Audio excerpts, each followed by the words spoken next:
आपको ही अच्छा लगने लगे, ये ऐसे। वही समझ में आता है। जी जी। तो जनार्दन जी, अगले रविवार हम कुछ और लेके आएंगे, या हो सकता है कि जनार्दन जी को ही लेके आएं, देखो कैसे एक्सपेरिमेंट जाता है।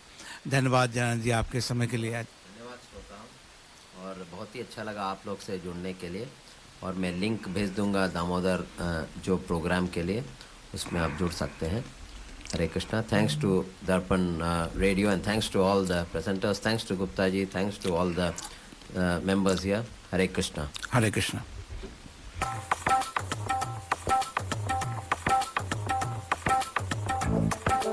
Radio 2000 98.5 FM Community Program.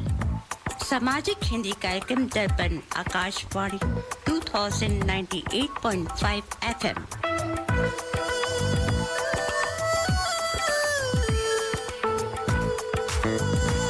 Welcome to the Hindi Show, featuring news, interviews, music and community announcements.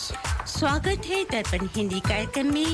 आप सुनेंगे समाचार, विचार, संगीत और सामाजिक सूचनाएं। Radio 2000 98.5 FM Multicultural Radio.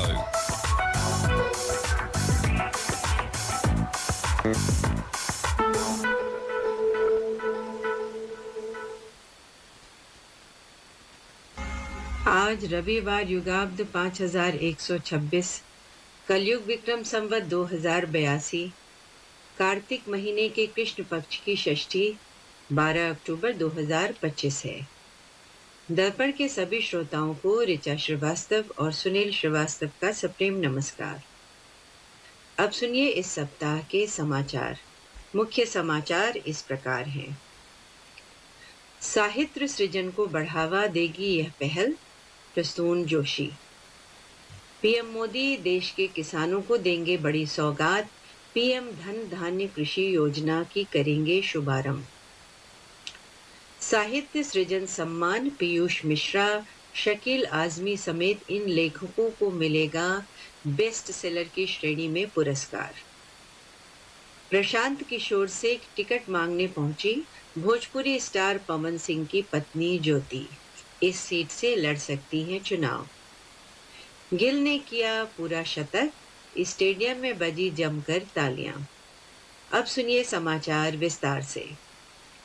लोकप्रिय गीतकार लेखक प्रसून जोशी ने दैनिक जागरण के साहित्य सम्मान को साहित्य को बढ़ावा देने में महत्वपूर्ण बताते हुए कहा कि आज जब मानव स्वभाव में एकाग्रता अल्प है, उसमें साहित्य को ठहर कर बैठकर सुनने व पढ़ने के लिए ऐसे पर्याप्त प्रयासों की आवश्यकता है। उन्होंने भाषाओं की संस्कृति की रीढ़ बताते हुए कहा कि जब तक हम अपनी उन मौलिक भाषाओं को जिसमें विचार आते हैं उसके लेखकों को सम्मानित नहीं करेंगे तो मौलिक विचारों के नहीं बचने का खतरा रहेगा। साथ ही चेताते हुए उन्होंने कहा कि साहित्य कुआं है और पाठक प्यासा है। प्रधानमंत्री नरेंद्र मोदी शनिवार को कृषि क्षेत्र के लिए 35,440 रुपए के व्यय वाली पीएम धन धान्य कृषि योजना समेत 2 बड़ी योजनाएं शुरू करेंगे। प्रधानमंत्री कार्यालय ने एक बयान में कहा कि वह भारतीय कृषि अनुसंधान संस्थान IARI के एक विशेष कार्यक्रम में भाग लेंगे और किसानों के साथ बातचीत भी करेंगे। इसमें कहा गया है कि कार्यक्रम किसान कल्याण, कृषि आत्मनिर्भरता और ग्रामीण बुनियादी ढांचे को मजबूत करने के प्रति उनकी निरंतर प्रतिबद्धता को बताता है। पीएम धन धान्य कृषि योजना का परिव्यय 24,000 करोड़ रुपए है। वर्ष पर्यंत पाठकों के बीच लोकप्रिय उपन्यास चांदपुर की चंदा हो या कविता संग्रह चाय की मोहब्बत न केवल पढ़ने वालों के मानस पटल पर अंकित हो रही है, बल्कि रचनाशीलता को विविध आयामी बना रहे हैं। सांस्कृतिक पहचान को सशक्त बनाती रामायण पर राम कथा पर आधारित कविता संग्रह बनवास हो या गहन शोध के साथ लिखी गई सावरकर, एक भूले बिसरे अतीत की गूंज जैसी कृति। हिंदी का मान बढ़ाने वाली इन कृतियों और इनके रचनाकारों को केंद्रीय गृह और सहकारिता मंत्री अमित शाह ने दैनिक जागरण कृति सम्मान से सम्मानित किया। दैनिक जागरण के पूर्व प्रधान संपादक और लेखक नरेंद्र मोहन की स्मृति में होटल ली मेरेडियन में शुक्रवार को आयोजित व्याख्यान और जागरण साहित्य सृजन सम्मान समारोह में यह सम्मान 2024 में प्रकाशित जागरण हिंदी बेस्ट सेलर की सूची में स्थान बनाने वाली पुस्तकों को प्रदान किया गया। भोजपुरी सुपरस्टार पवन सिंह और उनकी पत्नी ज्योति सिंह का विवाद बिहार विधानसभा चुनाव 2025 के मद्देनजर काफी सुर्खियों में है। दोनों के बीच चल रहा पारिवारिक विवाद अब राजनीतिक रंग ले चुका है। वो शुक्रवार को जन सुराज पार्टी के नेता प्रशांत किशोर से मिली और चर्चा में कहा कि वो जन सुराज के टिकट पर चुनाव लड़ सकती हैं। ज्योति सिंह ने जनसुराज पार्टी के नेता प्रशांत किशोर से मिलकर उन्होंने कहा कि मेरे साथ अन्याय हुआ है, अब आप ही मुझे इंसाफ दिलाइए। जिसके बाद प्रशांत किशोर ने उनको ढांढस बंधाते हुए कहा कि आपके अन्याय का बदला लिया जाएगा।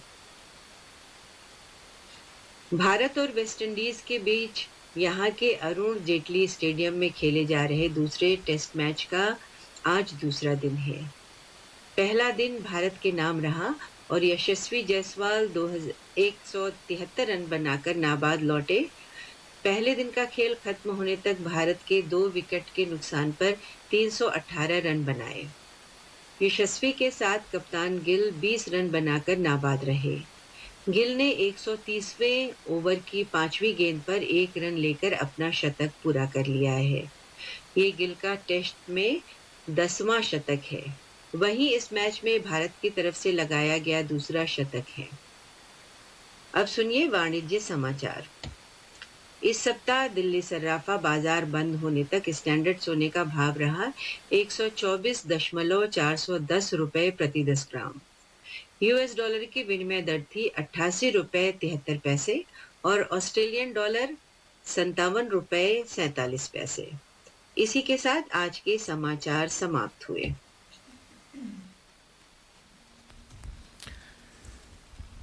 आप सुन रहे हैं दर्पण हिंदी कार्यक्रम रेडियो 2000 एफएम 98.5 मेगाहर्ट्ज पर।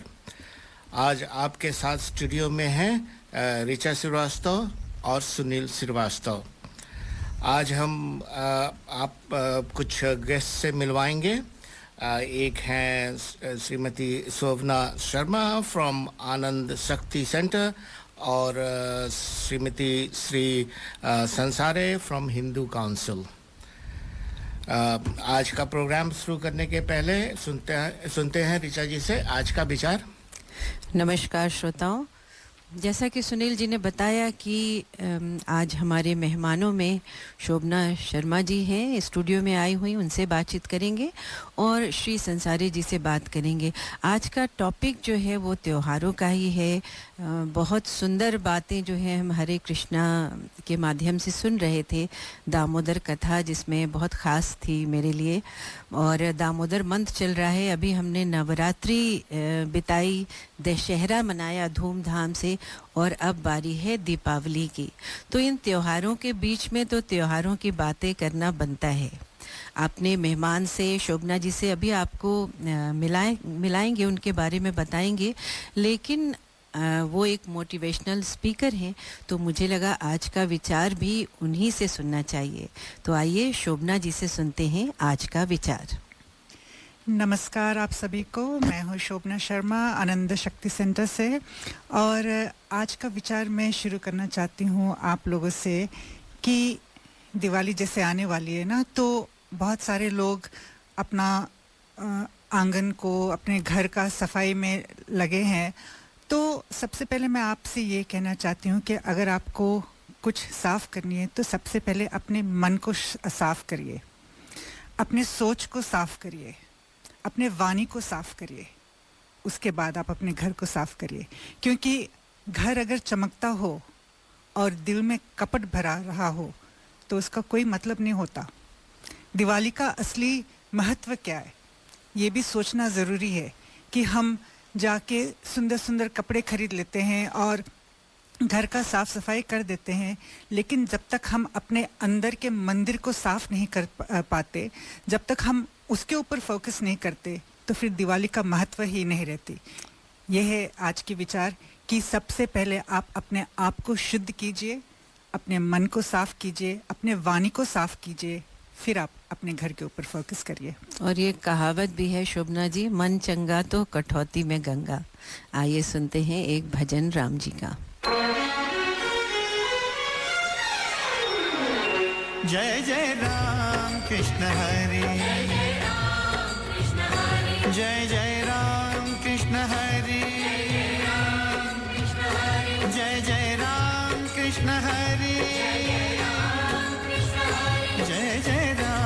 कृष्ण हरे। लोभ मोह माया का पर्दा, लोभ मोह माया का पर्दा आँखों से दूर हटाओ। संतों में हरि दर्शन करके, संतों में हरि दर्शन करके जीवन धन्य बना।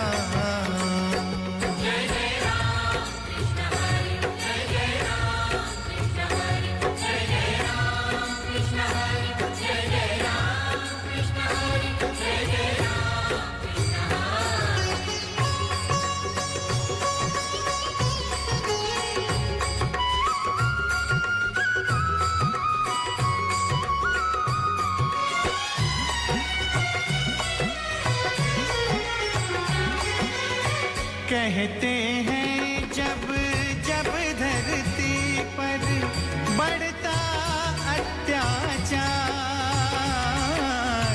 उसे मिटाने हेतु यहाँ प्रभु लेते हैं अवतार। साधु संत के रूपों में अमृतवाणी बरसाते, भटके हुए प्राणी को फिर सत्कर्म की राह दिखाते। पाप कर्म को छोड़ो प्राणी, पाप कर्म को छोड़ो प्राणी, उत्तम पुण्य कमाओ। संतों में हरि दर्शन करके, संतों में हरि दर्शन करके जीवन धन्य बना।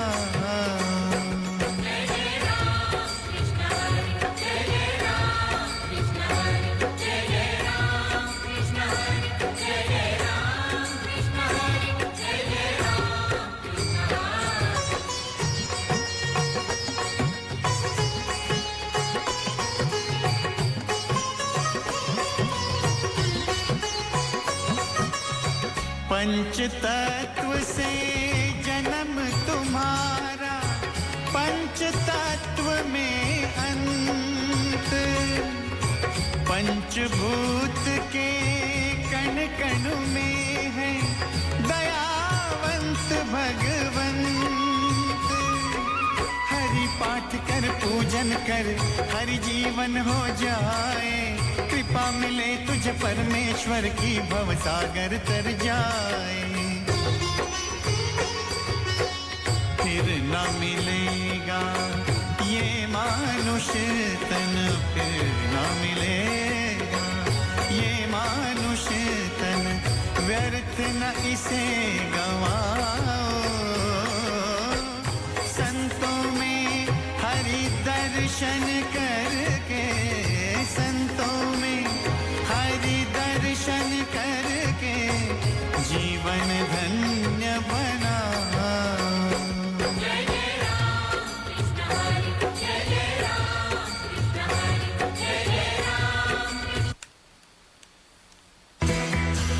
भाई साहब, ये करी मास्टर्स और अन्य मसालों में क्या अंतर है? बहन जी, करी मास्टर्स कंप्लीट करी मिक्स है।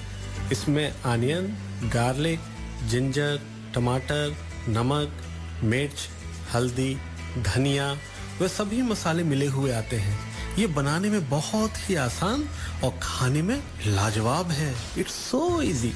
इनकी वेबसाइट का एड्रेस है www.currymasters.com.au। ये था हमारे स्पॉन्सर करी मास्टर्स का संदेश। श्रोताओं, जैसा कि आपको बताया था कि आज का कार्यक्रम भी जो है वो त्योहारों से जुड़ा हुआ है और दशहरा बीती है और दीपावली आने वाली है। तो आज के सारे गीत जो हैं पुराने हो या नए हो, कोशिश किए है कि वो दीपक, रात और चांदी इनसे ही जुड़ी हुई हो। तो सुनते हैं एक पुराना गीत।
श्रोताओं, अब हम आपको मिलाने जा रहे हैं हमारे जो अतिथि हैं जो रेडियो में पधारे हैं, उनसे आपको मिलाते हैं।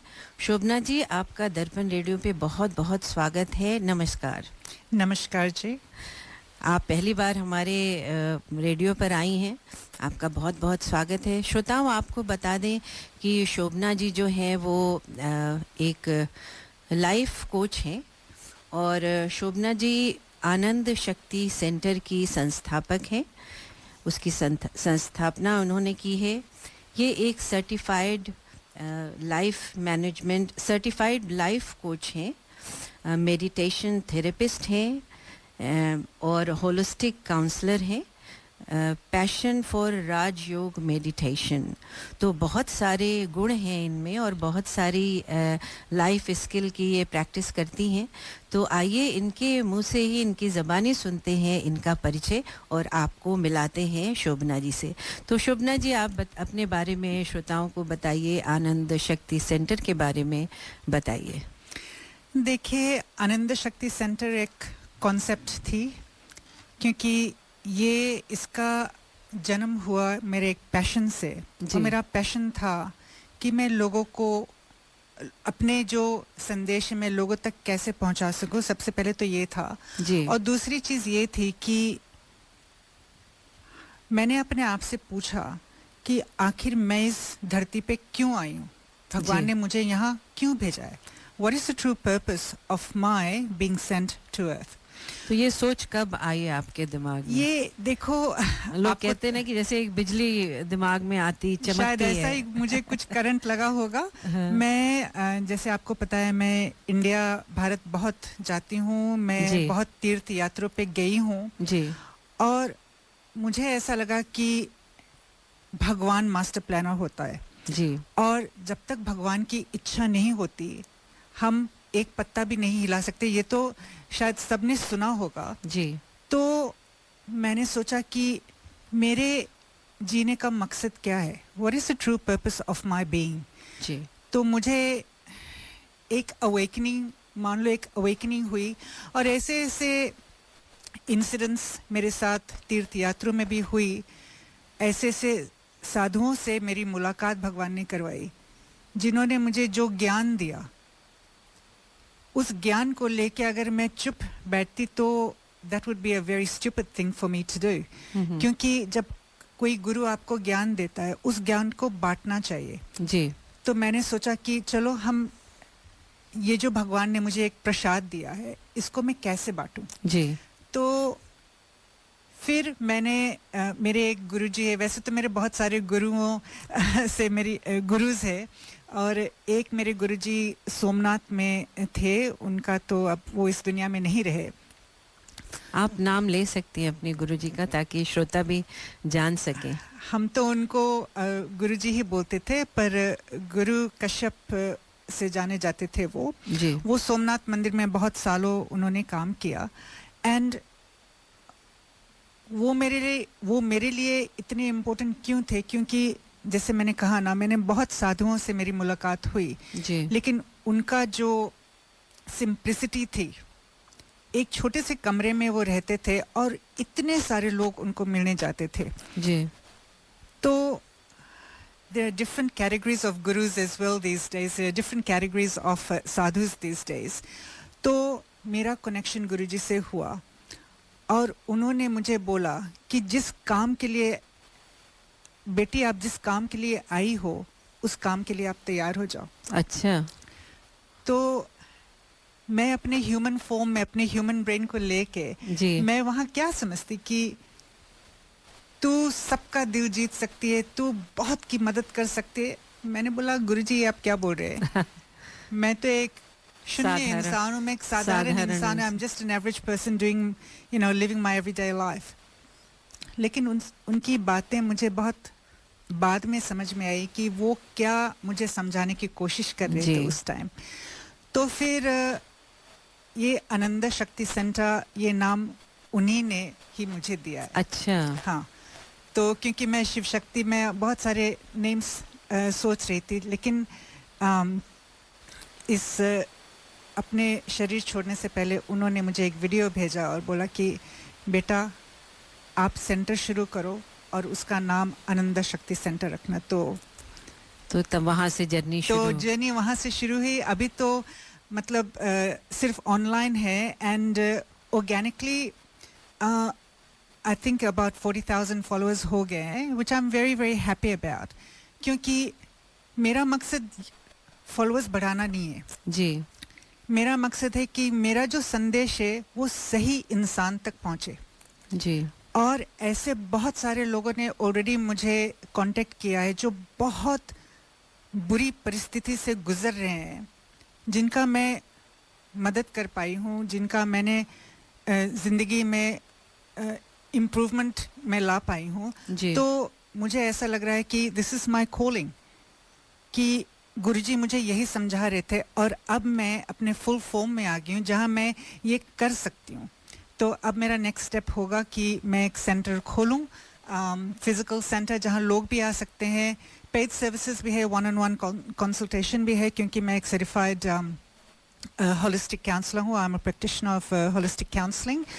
मैं Australian school of holistic counselling से मेरी ग्रेजुएशन हुई है। तो ये मैं ये पूछना चाहूँगी कि होलिस्टिक काउंसलिंग है क्या? देखो, होलिस्टिक काउंसलिंग है कि आप अपने पूरे बीइंग के ऊपर आप फोकस करें, सिर्फ अपने शरीर पे नहीं, माइंड, बॉडी एंड स्पिरिट के ऊपर आप फोकस करें। मतलब फिजिकल एंड इमोशनल बीइंग के ऊपर फोकस करें, क्योंकि जब तक आपका इमोशनल वेलबींग सही नहीं है तो आप लाख कोशिश कर लो, आप ज़िंदगी में आगे नहीं बढ़ पाओगे, क्योंकि आप अंदर से खुश नहीं हो। जी। तो अपने अंदर अपने इनर पीस को आप कैसे लाए अपने अंदर, आप अपने ज़िंदगी को आगे कैसे बढ़ाए विद अ स्टेबल माइंडसेट, कि आपका मेंटल स्टेट कैसा है। क्योंकि जब तक आपका मेंटल स्टेट शांत नहीं है, जब तक आपके ऊपर स्ट्रेसेस आते रहते हैं, और जब तक आप उन स्ट्रेसेस के ऊपर कुचल के आप आगे नहीं निकल पाते, तब तक आपका उद्धार नहीं होने वाला। और फिर दूसरी बात ये है कि हर एक इंसान को ये पूछना चाहिए कि हमारा असली मकसद क्या है। हमारा असली मकसद इस धरती पे आने का है कि हम अपने आत्मा को परमात्मा से कैसे जोड़ें।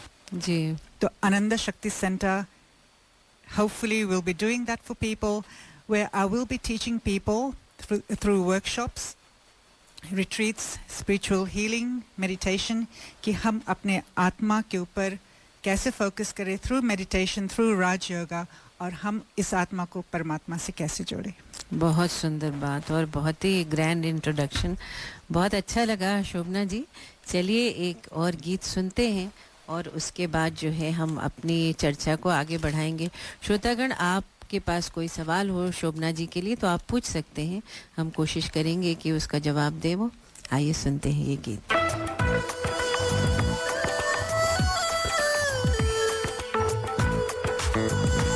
Radio 2000 98.5 FM and The Hindi Show.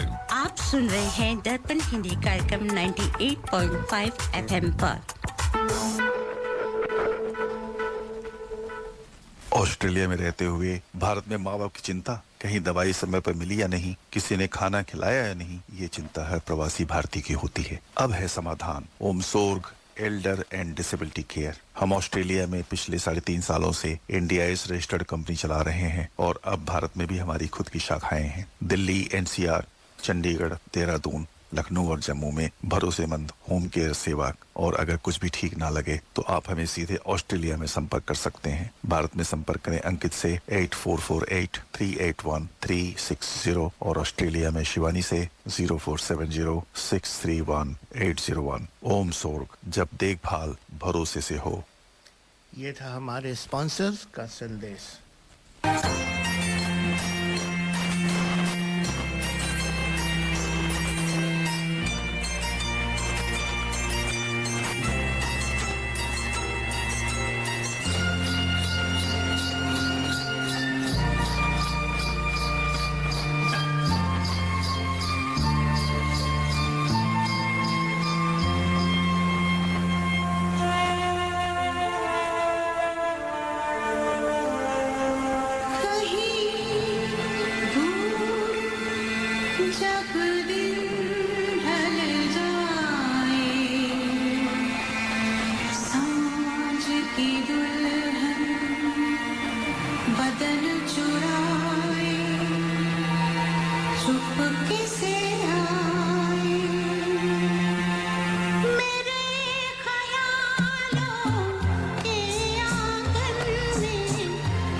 चुपके से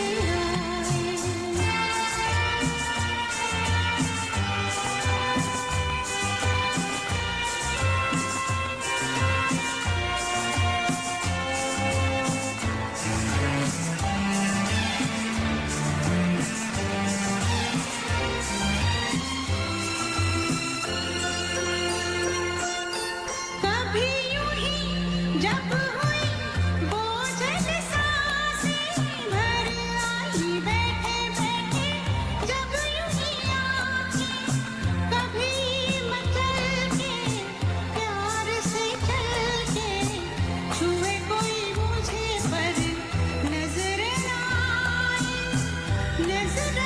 आए कहीं दूर जब दिन ढल जाए सांझ की दुल्हन बदन चुराए चुपके से आए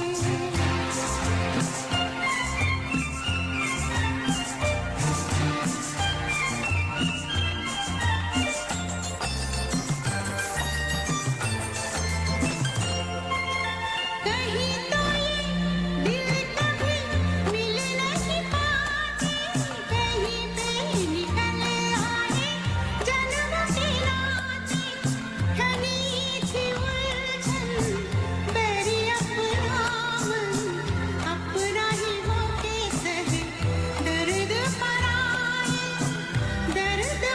आए कहीं दूर जब दिन ढल जाए सांझ की दुल्हन बदन चुराए चुपके से आए मेरे ख्यालों के आंगन में कोई सपनों के दीप जलाए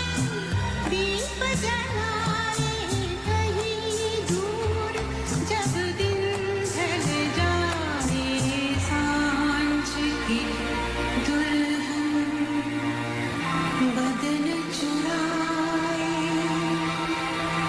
चुपके से आए करी मास्टर ने कंप्लीट करी मिक्स बनाया फिर उसको घर घर में देखो पहुंचाया घंटों की कुकिंग को मिनटों में कर दिखाया वाह वाह वाह बढ़िया खाना बन के आया करी मास्टर ने जादू चलाया करी मास्टर ने कंप्लीट करी मिक्स बनाया करी मास्टर्स कंप्लीट करी mix available at all leading spice shops ये था हमारे स्पॉन्सर करी मास्टर्स का संदेश। जी हाँ श्रोताओं, आज हम बातचीत कर रहे हैं शोभना शर्मा जी से, जो कि एक सर्टिफाइड लाइफ कोच हैं और लाइफ मैनेजमेंट पर काम करती हैं, मेडिटेशन कराती हैं और राजयोग मेडिटेशन में ये इनका पैशन है। तो अभी हमने सुना कि आनंद शक्ति सेंटर की इन्होंने स्थापना की है और कितने अच्छे इनके विचार हैं हमारी कम्युनिटी, हमारे समाज को सुधारने के लिए। तो धर्म की जब बात हम करते हैं श्रोताओं, तो सब लोग सनातन धर्म को अपनी अपनी तरह से समझते हैं और सबकी एक अपनी परिभाषा है। मुझे ये चीज़ थोड़ी खटकती है श्रोतागण की आप क्रिश्चियनिटी में जाएं या मुस्लिम धर्म में जाएं तो उनका एक सेट रूल होता है और उसको पूरे उनके फॉलोवर्स जो हैं उसी रूल को फॉलो करते हैं।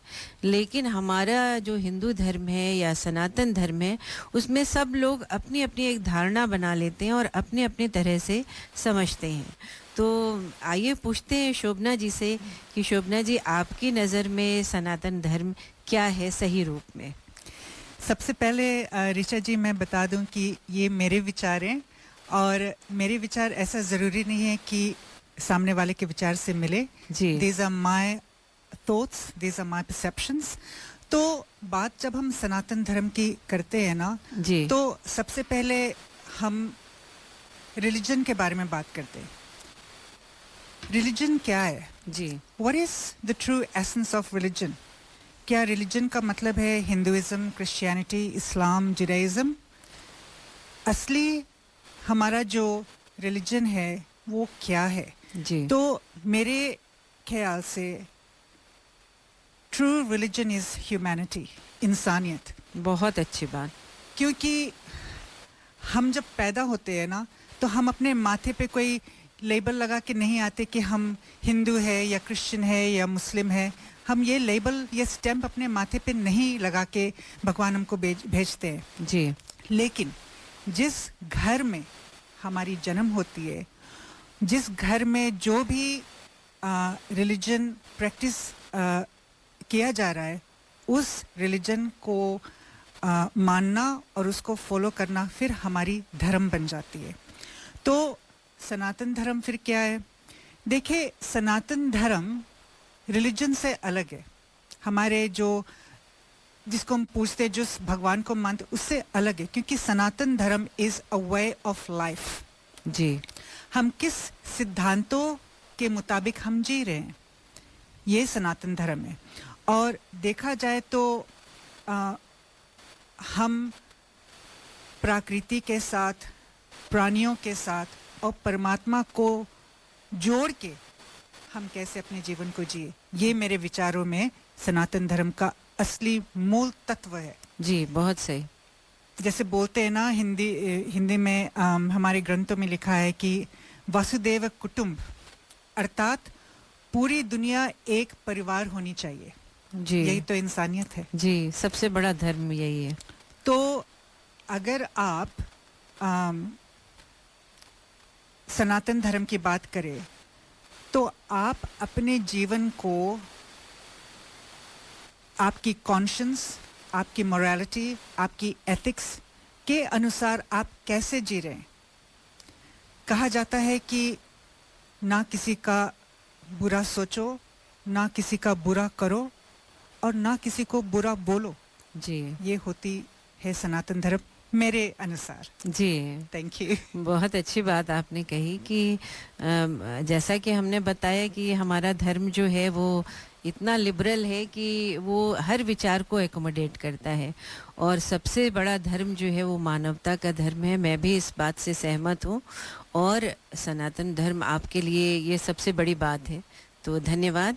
मेरा सवाल एक ये भी है कि आप आनंद शक्ति सेंटर चलाते हो ऑनलाइन, और आप इतने लोगों से जुड़े हुए हो, इतने लोगों से आपकी बातचीत होती है, तो आपको क्या लगता है कि आज के समय में मनुष्य की सबसे बड़ी समस्या क्या है? वो चाहे वो शारीरिक हो, चाहे वो मानसिक हो, तो सबसे बड़ा आपको क्या लगता है कि इंसान जो है उससे जूझ रहा है आज के युग में? सबसे बड़ी समस्या आज के दिन में है स्ट्रेस। और ये स्ट्रेस क्यों? क्योंकि ज़्यादातर लोग आज के ज़माने में इतने मटेरियलिस्टिक हो गए।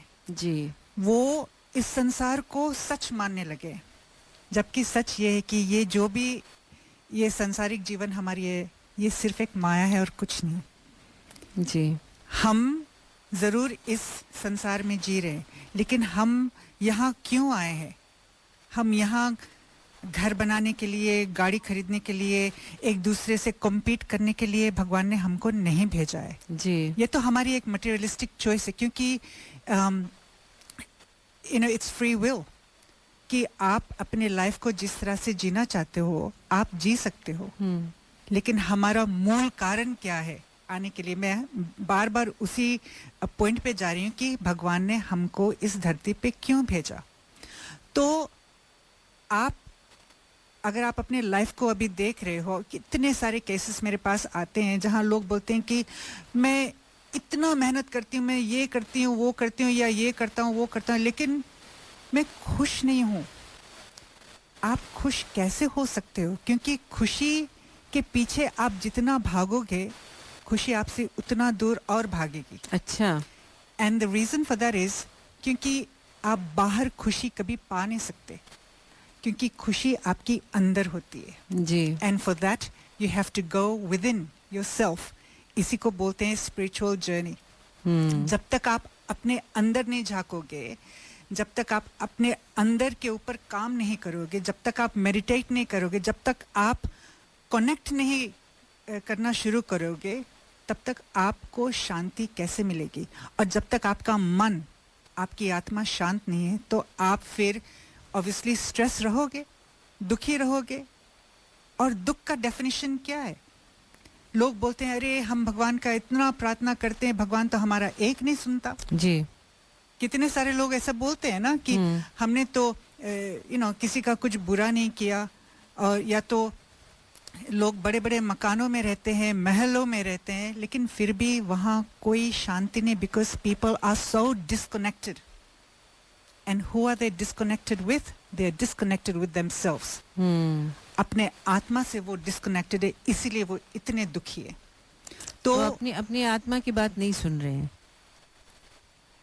सबसे बड़ी दिक्कत तो यही है कि आप जिसके ऊपर आपको सबसे ज्यादा फोकस करनी चाहिए, उसी के ऊपर आप नहीं फोकस कर रहे हो। आप बाहर दौड़ रहे हो, इस दुनिया के भीड़ में आप दौड़ रहे हो। आप जितना अंदर, अपने अंदर दौड़ोगे ना, उतना आपको शांति मिलेगी, उतना ही आप भगवान के नजदीक जाओगे। और लोग बोलते हैं कि हम भगवान का इतना भक्ति करते हैं, लेकिन भगवान हमें इतना सारा दुख देता है। तो what is the definition of दुख? द डेफिनेशन ऑफ दुख है कि आपने जो चाहा वो आपको नहीं मिला, सो देयरफॉर आप दुखी हो गए। जी, क्या ये डेफिनेशन है? जब भगवान आपको निचोड़ते हैं, जब आपको तोड़ते हैं, तो क्या भगवान आपको दुख दे रहे हैं उस टाइम? नहीं, भगवान आपको प्रिपेयर कर रहे हैं कि देखो ये जो संसार है ना, learn to detach yourself from this materialistic world and just focus on me, परमात्मा। अच्छा, लेकिन ये भी एक बात सुनने में आती है, और शायद मैं भी इस सवाल में शामिल हूँ, कि जो इंसान गलत कर रहा है या जो है खूब फल फूलते हैं, बिल्कुल है ना, तो भगवान उनको तो खूब तरक्की दे रहे हैं, जबकि वो उनकी सोच भी इतनी सही नहीं होती है, बहुत मानव धर्म नहीं करते हैं, फिर भी फलते फूलते हैं। तो इसके जवाब में आप क्या कहोगे? देखो, इसमें भगवान का कोई लेना देना नहीं है। अच्छा, क्योंकि वो जो अभी इस लाइफ में गलत कर रहे हैं, वो पिछले जन्म में शायद इतने पुण्य कमाए होंगे, इतने अच्छे अच्छे कर्म किए होंगे, तो वो सब वो अपने इस जन्म में, अभी करंट लाइफ में वो लेके आए, उसका आनंद उठा रहे हैं, उसका आनंद उठा रहे हैं। और आपने उस आत्मा के प्रति पिछले जन्म में पता नहीं क्या क्या आपने गलत कार्य किए होंगे, आपने उस आत्मा के प्रति आपने पता नहीं कितना उनको ठेस पहुंचाए होंगे।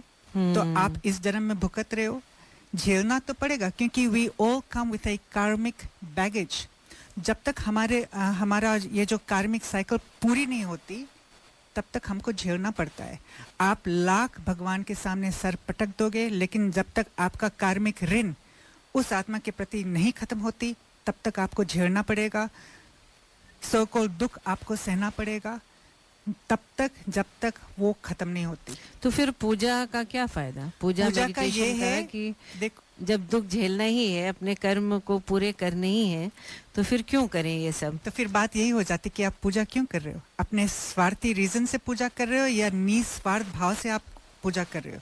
क्योंकि पूजा का मतलब है, अगर आप निस्वार्थ भाव से पूजा करते हो, तो उसका यही मतलब है कि आप अपने आत्मा के लिए आप भोजन दे रहे हो जी, कि चलो मैं ये पूजा कर रही हूँ ताकि मैं भगवान के करीब जा सकूं। मुझे भगवान आपसे कुछ नहीं चाहिए, बस मैं अपने पिछले जन्म के जितने सारे गलत कार्य थे, जाने अनजाने में मैंने जो भी किया, उसके लिए मैं आपके सामने आज बैठ के क्षमा मांग रही हूँ, प्रायश्चित कर रही हूँ, किसी लालच में नहीं। अच्छा, पूजा का ये मतलब होनी चाहिए मेरे विचारों में। नहीं, सही कहा आपने कि किसी स्वार्थ से पूजा नहीं करनी चाहिए। बिल्कुल, क्योंकि क्या है ना, अगर आप स्वार्थी रीजन से पूजा करोगे कि भगवान देखो मैं आपको 108 लड्डू चढ़ा रही हूँ, मुझे ये दिलवा दीजिए। एक बात आपके दर्शकों के लिए भी मैं कहना चाहती हूँ कि temporary devotees get temporary results and permanent devotees get permanent results. वाह, क्या बात कही आपने।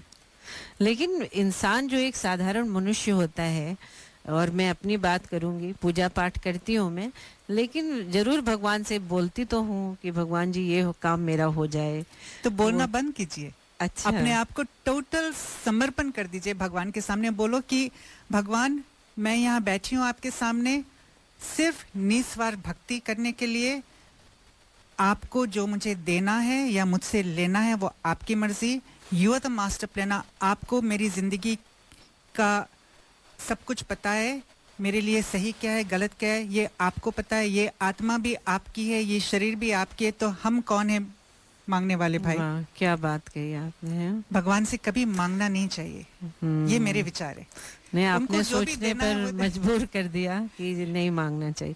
कभी नहीं, मैं कभी नहीं मांगती भगवान से। अच्छा, और कभी सवाल भी नहीं करते कि ऐसा क्यों मेरे साथ हुआ, मुझे क्यों ये दुख हो गया? पहले किया था जी।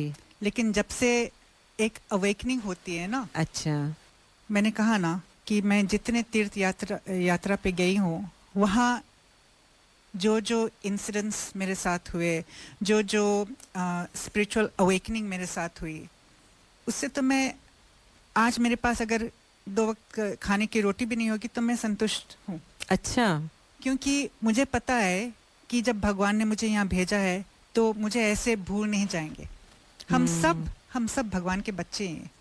अच्छा। भगवान के सामने कोई बड़ा छोटा नहीं होता। We are all God's children, है ना? हाँ, चलिए, बहुत अच्छी बात। अभी आपके जो तीर्थ यात्राएं आपने की हैं उसकी चर्चा भी हम करेंगे। लेते हैं छोटा सा एक ब्रेक। धन्यवाद।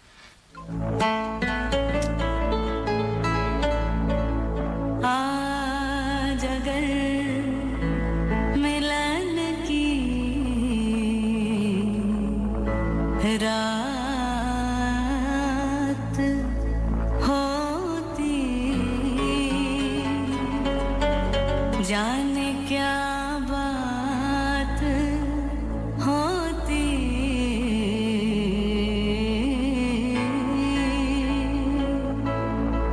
तो क्या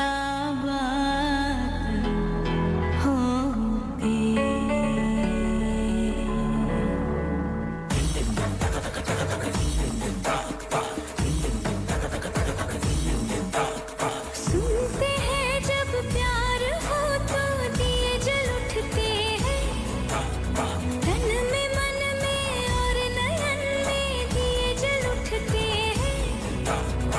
आजा पिया आजा, आजा पिया आजा, हो आजा पिया आजा, तेरे ही लिए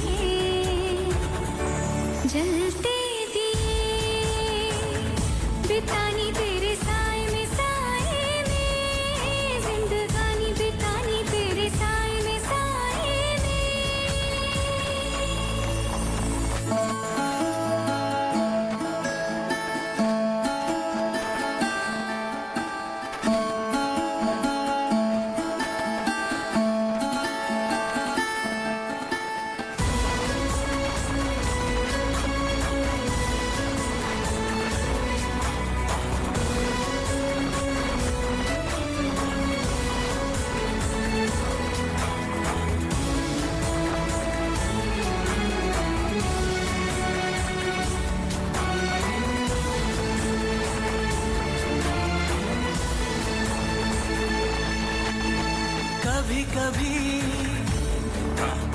कभी कभी ऐसे दिलों से लग है जाती आग भी।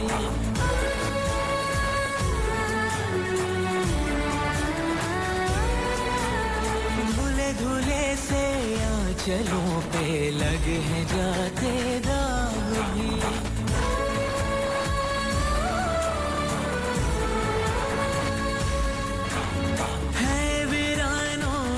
बदलते देखे मन के बाग भी। सपनों में श्रृंगार हो तो दिए जल उठते हैं, ख्वाहिशों के और शर्म के दिए जल उठते हैं। आजा पिया आजा, तेरे ही लिए जलते दिए बितानी तेरे साए में, साए में जिंदगानी बितानी तेरे साए में, साए में।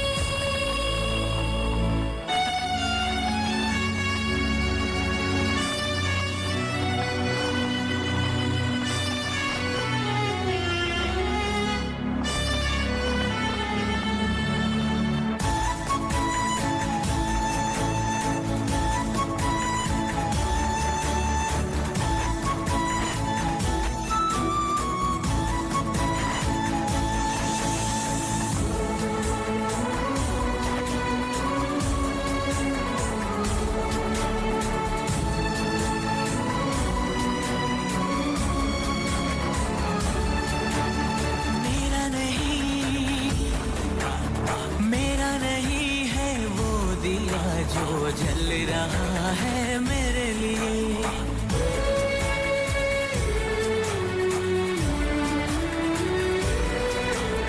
मेरी तरफ क्यों ये उजाले आए हैं, इनको रोकिए।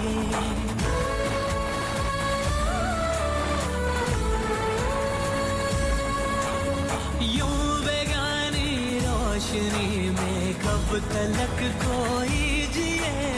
सांसों में झनकार हो तो दिए जल उठते हैं, झांझरों में कंगनों में दिए जल उठते हैं।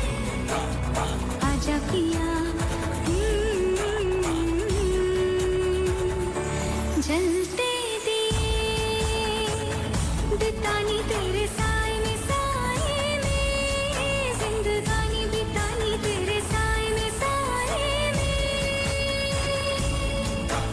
साए में साए तेरे साए में साए तेरे साए में साए तेरे साए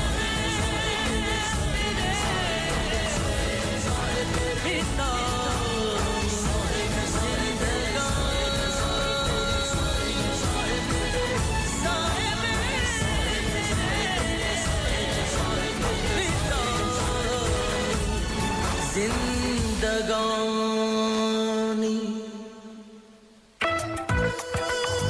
Every Sunday from 10, listen to The Hindi Show, 98.5 FM, Radio 2000. हर रविवार सुनिए दर्पण हिंदी कार्यक्रम 98.5 FM पर सुबह 10 से 11 बजे तक। अब जीवन साथी ढूंढना हुआ और भी आसान। सोलमेट मैट्रिमोनियल सर्विस आपको पर्सनलाइज्ड, कॉन्फिडेंशियल और परफेक्ट मैच मेकिंग ऑफर करते हैं। Find your soulmate in New Zealand, Australia और anywhere else in the world. Register कीजिए soulmatematrimonial.com.au। Also you can check out their Facebook page, Soulmate Matrimonial, या call प्रीति कोठारी और हीना Kajaria on +61 404 316 288। ये था हमारे स्पॉन्सर का संदेश। श्रोताओं, हमारे दर्पण रेडियो का जो ग्रुप है उसमें आपके विचार देख के बहुत अच्छा लग रहा है कि आप बहुत ध्यान से सुन रहे हैं कार्यक्रम को और पसंद कर रहे हैं। कुछ बातें पढ़ना चाहूँगी। राजीव निगम जी को विचार बहुत पसंद आया। प्रदीप जी कहते हैं कि कार्यक्रम का शुभारंभ हुआ। मंजू जी को गाना बहुत पसंद आया। लीला तिवानी जी ने कविता लिखी है अपनी, उसको ज़रूर पढ़िएगा दिवाली पर। शैलजा जी लिखती हैं, शोभा जी की यात्रा रोचक ही नहीं अद्भुत व प्रेरणादायक है। परिकृष्ट जीवन की नींव ऐसे ही विचार व अभ्यास से विकसित होती है। हिंदुत्व की धार्मिक व आध्यात्मिक विरासत असीमित है। शोभा जी का प्रयास इस विरासत को जागृत रखने का सराहनीय है। सहृदय साभार। जयरमन जी लिखते हैं, there is something wrong with, अच्छा वो उनको सुनने में दिक्कत हो रही है लिंक से। चेतन शाह जी लिखते हैं कि उनको अच्छे से सुनाई दे रहा है। लीला तिवानी जी लिखती हैं कि बहुत सुंदर गीत और शोभना जी का आध्यात्मिक संदेश। इसके अलावा अलका गिरधर जी लिखते हैं कि आज की गई पूजा पाठ और अच्छे कर्म हमारे आगामी या क्रियामन कर्म बन जाते हैं और हमारे अगले जन्म को संवारते हैं। तो ये बहुत अच्छे विचार लोग भेज रहे हैं और आपको बहुत ध्यान से सुन रहे हैं शोभना जी। थैंक यू जी। तो चलिए कार्यक्रम को आगे बढ़ाते हैं। मैं अभी आपने बात की अपने यात्रा की कि बहुत यात्रा की है आपने भारत में, तो चलिए क्यों ना उस यात्रा की चर्चा करें कि क्या क्या आपको अनुभव हुए। सब जितनी यात्रा होती है उसके सब अनुभव शेयर करना बहुत मुश्किल होता है, लेकिन कुछ एक संस्मरण सुनना चाहेंगे कि कैसी रही आपकी भारत की यात्रा। देखिए, यात्रा दो किस्म की होती है। एक तो आपकी कमर्शियल यात्रा होती है जहां आप एक टूर में जाते हो और दिन में आप 10 बजे सो के उठते हो, फिर होटल या जहां भी आप रुके हो वहां जाके रेस्टोरेंट में आप 11-12 बजे तक खा पी के निकलते हो। फिर आप जाके मंदिर में 3-4 घंटे लाइन में खड़ा होके 30 सेकंड्स आप भगवान का दर्शन करके आप निकल जाते हो जी। ये होती है कमर्शियल यात्रा। दूसरी होती है आपकी स्पिरिचुअल यात्रा। जहां आप सुबह 3:30 बजे उठ के नहा धो के आप तैयार होके मंदिर का दर्शन करने आप वहां 4 बजे सुबह पहुंच जाते हो। जी, ये होती है तीर्थ यात्रा की असली मकसद। आप वहां एक टिक बॉक्स करने नहीं जा रहे हो। जी, आप वहां क्यों जा रहे हो? आप वहां पहुंच ही कैसे पाए? सबसे पहले तो ये समझना चाहिए कि आप जी। वहां उस तीर्थ स्थान पे आप पहुंचे क्यों? अच्छा, वो भी ईश्वर की मर्जी होती है। अरे भाई, ईश्वर के बिना तो एक पत्ता भी नहीं हिलता। तो अगर हम उस तीर्थ स्थान पे पहुंचे तो वो भी भगवान की इच्छा से ही हम पहुंचे। जी, कि हमने शायद इस जन्म में नहीं, लेकिन किसी भी जन्म में हमने बहुत सारे ऐसे पुण्य कमाए होंगे जो भगवान ने हमको उस तीर्थ स्थान पे जाने का मौका दिया। जी, जब तक बुलावा नहीं आता तब तक आप सर पटक दोगे। जैसे अभी मैं आपको बता रही थी ऋचा जी कि मैं केदारनाथ 3 बार जाने की कोशिश किया था मैंने। तीनों बार मैं जाके वहां से मुझे रिटर्न होना पड़ा। अच्छा। भगवान की इच्छा ही नहीं थी, या तो भगवान मुझे इतना टेस्ट कर रहे थे, मेरी इतनी कठिन इम्तिहान भगवान ने ली। मैं इतना रोई कि भगवान, मैंने ऐसा क्या गलत कर दिया जो आपने मुझे वहां बुला के अपने द्वार पे बुला के आपने मुझे वहां से भेजा। जी। एक भी हेलीकॉप्टर नहीं चल रहा था, सब अच्छा। सस्पेंडेड थे। जी, तो जिस ग्रुप के साथ मैं गई थी वहाँ के जो स्वामी जी थे, उन्होंने बोला कि अगर आप चाहते हो तो मैं एक लड़के को आपके साथ भेज सकता हूँ और आप जाइए, लेकिन बहुत रिस्क होगी। अब मैं ऑस्ट्रेलिया से हूँ तो मुझे पहाड़ों के बारे में ज़्यादा पता नहीं है जी, और घोड़े के ऊपर बैठ के जाना इतना स्लिपरी दिस इज इन 2019। वो अभी तो खैर बहुत सब अच्छा हो गया है, लेकिन फिर मैंने सोचा नहीं, ये रिस्क में नहीं ले सकती, because I am not physically prepare आया था। तो फिर मैंने बोला चलो ठीक है भगवान। तो फिर मैं बद्रीनाथ में रुकी 10 दिन, वहाँ कथा में पूरा अच्छी तरह मैंने भाग लिया। और मुझे ये भी पता नहीं था कि बद्रीनाथ लोग क्यों जाते हैं। अच्छा, क्यों वहाँ जाते जाके मुझे पता चला कि वहाँ आप अपने पितरों के लिए आप वहाँ पूजा कर सकते हैं। अच्छा, तो बाय डिफॉल्ट मैंने वहाँ वो कर लिया। अरे वाह। सोचने वाली बात है ना। तो यही मैं आपको बोल रही थी कि हमारे साथ ऐसे ऐसे इंसिडेंट्स होते हैं, चमत्कार, इंसिडेंट भी नहीं, चमत्कार होते हैं कि इसी को बोलते हैं भगवान की लीला। तो जब आप फाइनली पहुंची सोमनाथ में तो कैसा एक्सपीरियंस रहा? मतलब केदारनाथ में। सॉरी, केदारनाथ मुझे तो विश्वास ही नहीं हो रहा था कि एक्चुअली मैं वहाँ पहुँच पाऊंगी या नहीं। सबसे पहले तो ये मेरी सच्चाई थी कि आई डिडंट हैव फेथ कि मैं इस बार वहाँ पहुँच पाऊंगी, क्योंकि 3 बार पहले तो मुझे वापस आना पड़ा। तो चलो मैं यहाँ से भारत पहुँच गई, देहरादून पहुँच गई, वहाँ से गाड़ी आई और जो मेरे ड्राइवर था उन्होंने मुझे बोला कि मैडम जी आप मेरे साथ मत जाइए, मैं किसी और ड्राइवर को ऑर्गेनाइज करता हूँ, क्योंकि उनका गाड़ी और बड़ा था। तो मेरे साथ 2-3 लोग और आए थे। तो मैंने कहा चलो ठीक है। फिर वहाँ से हम देवप्रयाग गए। और ये यात्रा, जबकि मैं बद्रीनाथ हो चुकी थी, ये यात्रा बहुत अलग थी, क्योंकि देवप्रयाग इतनी ऊंचाई पे, वहां से हम सीधा उतर के नीचे भी गए। मतलब इट टुक आवर टाइम। इतना आनंद आया कि मैं वहां से आना ही नहीं चाहती थी। अच्छा। हाँ, वहाँ लाइक गंगा मैया में जाके खड़ा होना और जिस वहाँ का जो वातावरण है उसका आनंद लेना। फिर वहाँ से हम गुप्त काशी पहुँचे।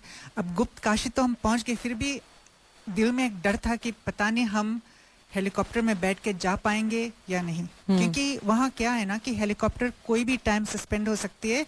Everything depends on the weather. अगर वेदर खराब हो गई तो फ्लाइट भी कैंसिल हो जाएगी।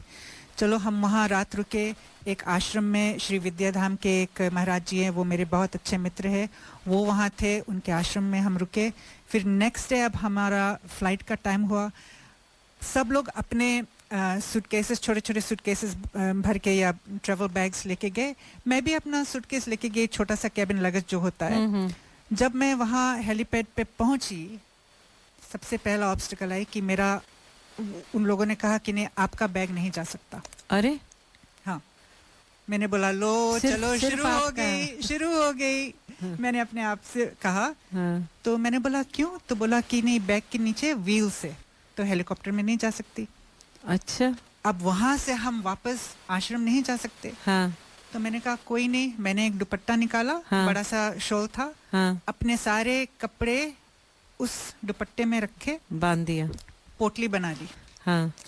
आई फेल्ट एज इफ मैं उस पुराने जमाने जब हमारे ग्रैंड तो जब ये पोटली बना के लोग चलते थे, पोटली बना के भगवान ने मुझे केदारनाथ बुलाया। आप सोचो, वाओ। इन 2023 सब लोग अपने बैग लेके गए, मैं वहां पोटली लेके गई। बताइए, तो ये इशारा था भगवान का कि आपको उसी रूप में जाना है। मैं साड़ी पहन के गई जी। अच्छा। साड़ी पहन के मैं हेलीकॉप्टर में बैठी, वहाँ के जो स्वामीज थे, जो लोकल स्वामीज थे, बोला कि ये हम पहली बार देख रहे हैं, इतने कि विदेश से कोई आई है और साड़ी उड़ी पहनी, नॉर्मली पीपल वे पैंट्स सलवार कमीज पहनते हैं। मैंने कहा नहीं, मैं गई, पोटली अपने लेके गई, हेलीकॉप्टर में बैठी, हेलीकॉप्टर अब टेक ऑफ होने वाला है। मैंने बोला भगवान हम आज पहुंच पाएंगे या नहीं, ये आपके ऊपर है। दिल इतना धड़क रहा था, मैं इतना रोई और मुझे शर्म भी नहीं आती, मैं इतना खुशी के आंसू मेरे इतने भय, मैंने वीडियो भी बना। लेकिन जब मैं वहाँ अब हेलीकॉप्टर लैंड होने वाली है जी, मैंने अपने वीडियो में यही बोला, this is it, we are about to touch down on Kedarnath soil. Shiv ji आपने मुझे आखिर बुला लिया अपने धाम। मैं इतना रोई, आज भी मैं बहुत वेरी, आई कैन सी, बहुत इमोशनल हो आप। तो ये बहुत बड़ी बात थी आपके लिए वहाँ पहुँचना।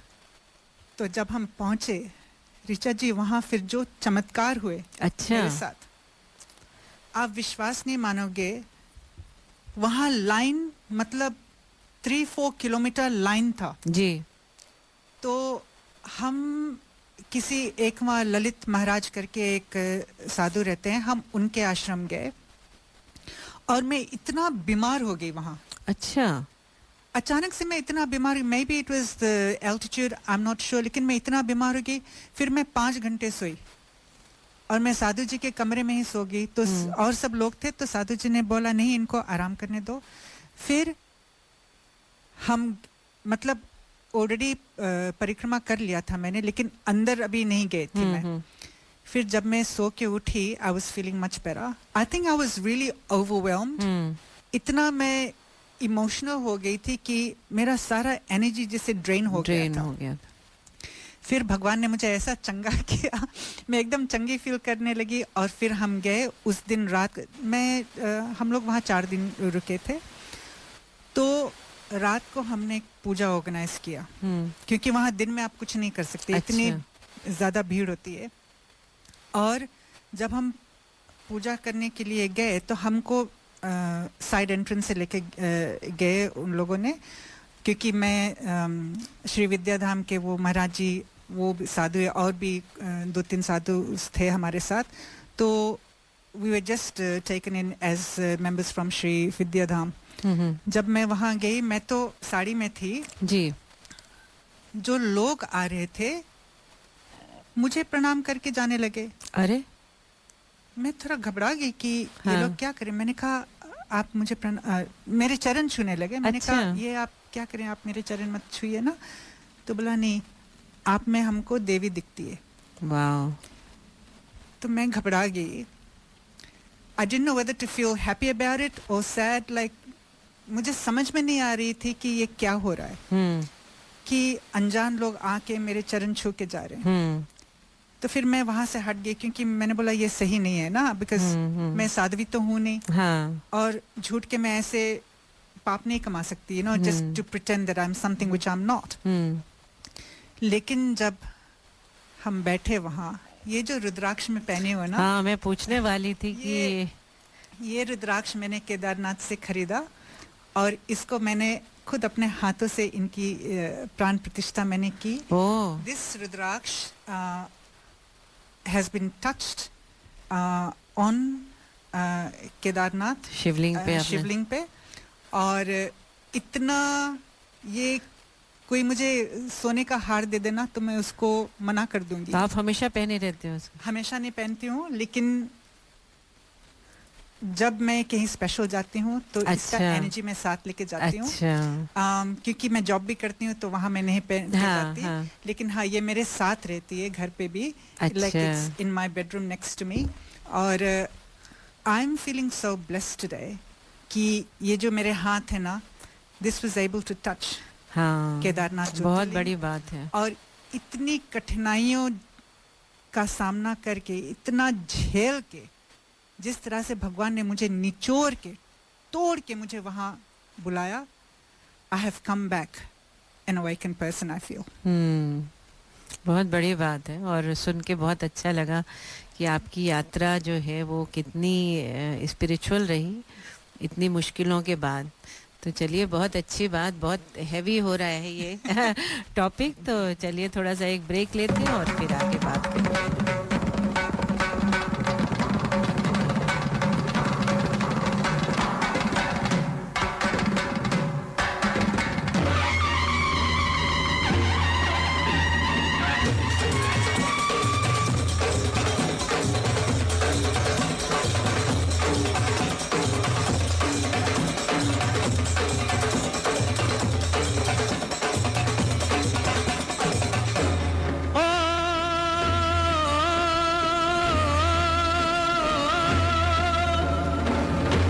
सर पे मुकुट सजे मुख पे उजाला, मुख पे उजाला, हाथ धनुष गले में पुष्पमाला, हम दास इनके ये सब के स्वामी,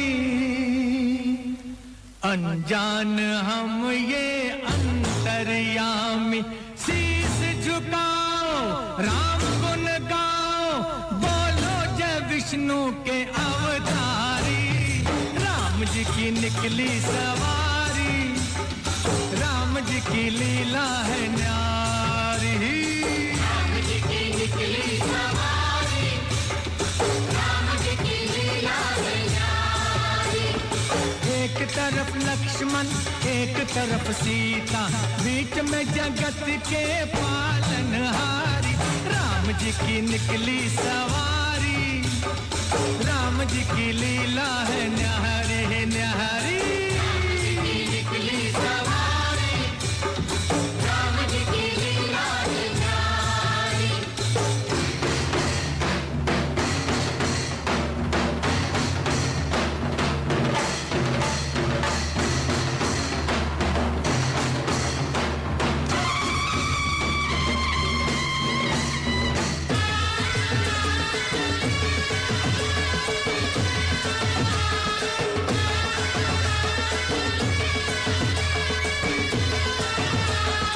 धीरे चला रथ ओ रथ वाले, तोहे खबर क्या ओ बोले भाले, तोहे खबर क्या ओ बोले भाले, एक बार देखे जीना भरेगा, 100 बार देखो फिर जी करेगा, व्याकुल पड़े हैं कब से खड़े हैं, व्याकुल पड़े हैं कब से खड़े हैं, दर्शन के प्यासे सब नर नारी, राम जी की निकली सवारी, राम जी की लीला है न्यारी न्यारी, राम जी की निकली सवारी, राम जी की लीला है न्यारी।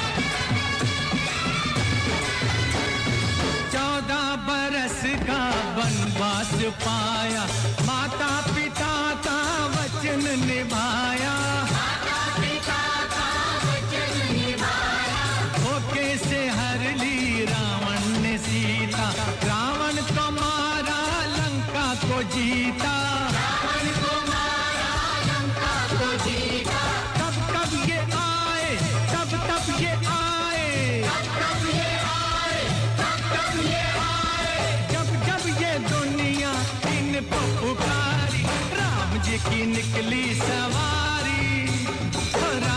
की लीला है न्यारी। राम जी की निकली सवारी, राम जी की लीला है न्यारी। एक तरफ लक्ष्मण एक तरफ सीता, बीच में जगत के पालनहारी। राम जी की निकली सवारी, राम जी की लीला है न्यारी। राम जी की निकली सवारी, राम जी की लीला है न्यारी। राम जी की निकली सवारी, राम जी की लीला है न्यारी।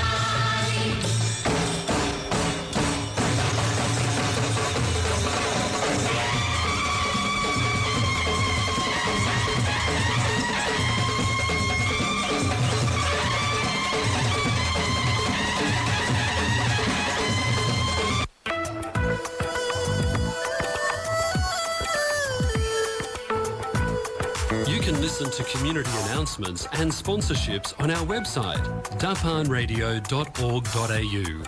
आप हमारी सामाजिक सूचनाएं और स्पॉन्सर्स के संदेश हमारे वेबसाइट dapanradio.org.au पर देख सकते हैं।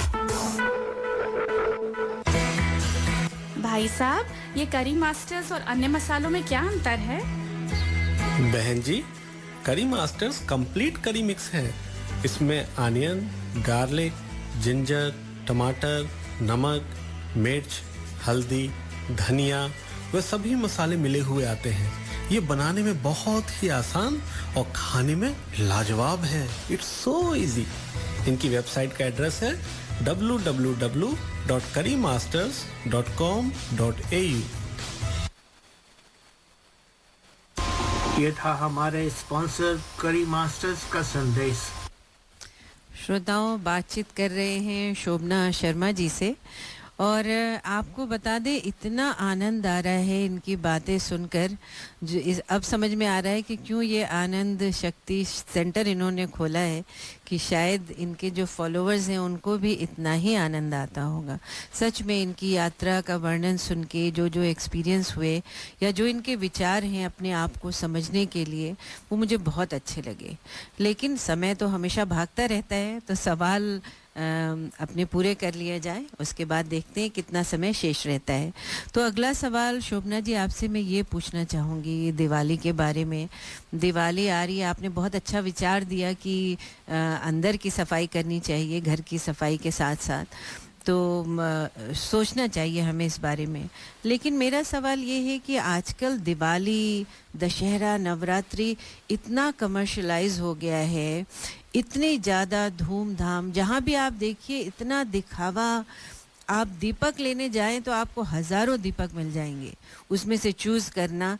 भाई पुराने ज़माने में तो एक सिंपल मिट्टी के दिए होते थे, उसको आप 5 दिए जला लीजिए, दिवाली हो जाती थी। अब आपको 1000 तोरण नज़र आएंगे, 1000 दिए नज़र आएंगे, कि आदमी उसमें उलझ के रह जाता है कि हमारे घर की सजावट अगले के घर से अच्छी होनी चाहिए, या हमारे घर में जो है दिए वो सबसे बेस्ट होने चाहिए, हम जो कपड़े पहने वो सबसे बेस्ट हो, जो मिठाई हो वो सबसे अच्छी दुकान से हो। तो हम ये भूल जाते हैं कि दिवाली का सही मतलब क्या है। तो शोभना जी आपसे ये पूछेंगे कि वाकई दिवाली हमें कैसे मनानी चाहिए और कैसे इन सब कमर्शियल चीज़ों से हम निजात पाएं।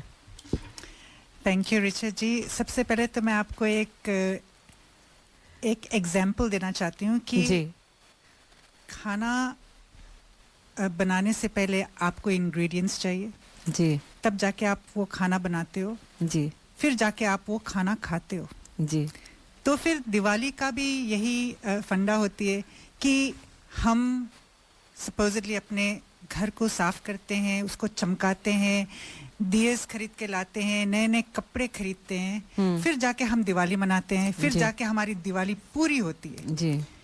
ये ज़्यादातर लोगों का अभी एक टेंडेंसी है कि दिवाली ऐसे मनाया जाता है जी। आपने नवरात्रि के बारे में भी जिक्र किया, तो नवरात्रि में गरबा होती है। तो आजकल मैं बहुत टिकटॉक पे भी मैं देख रही हूँ और इंस्टाग्राम पे भी कि गरबा में लोग फिल्मी लव सॉन्ग्स चलाते हैं, सैयारा क्या क्या उसमें। और माता रानी का तो माता रानी का मतलब गरबा का महत्व क्या है? माता रानी का जागरण होती है।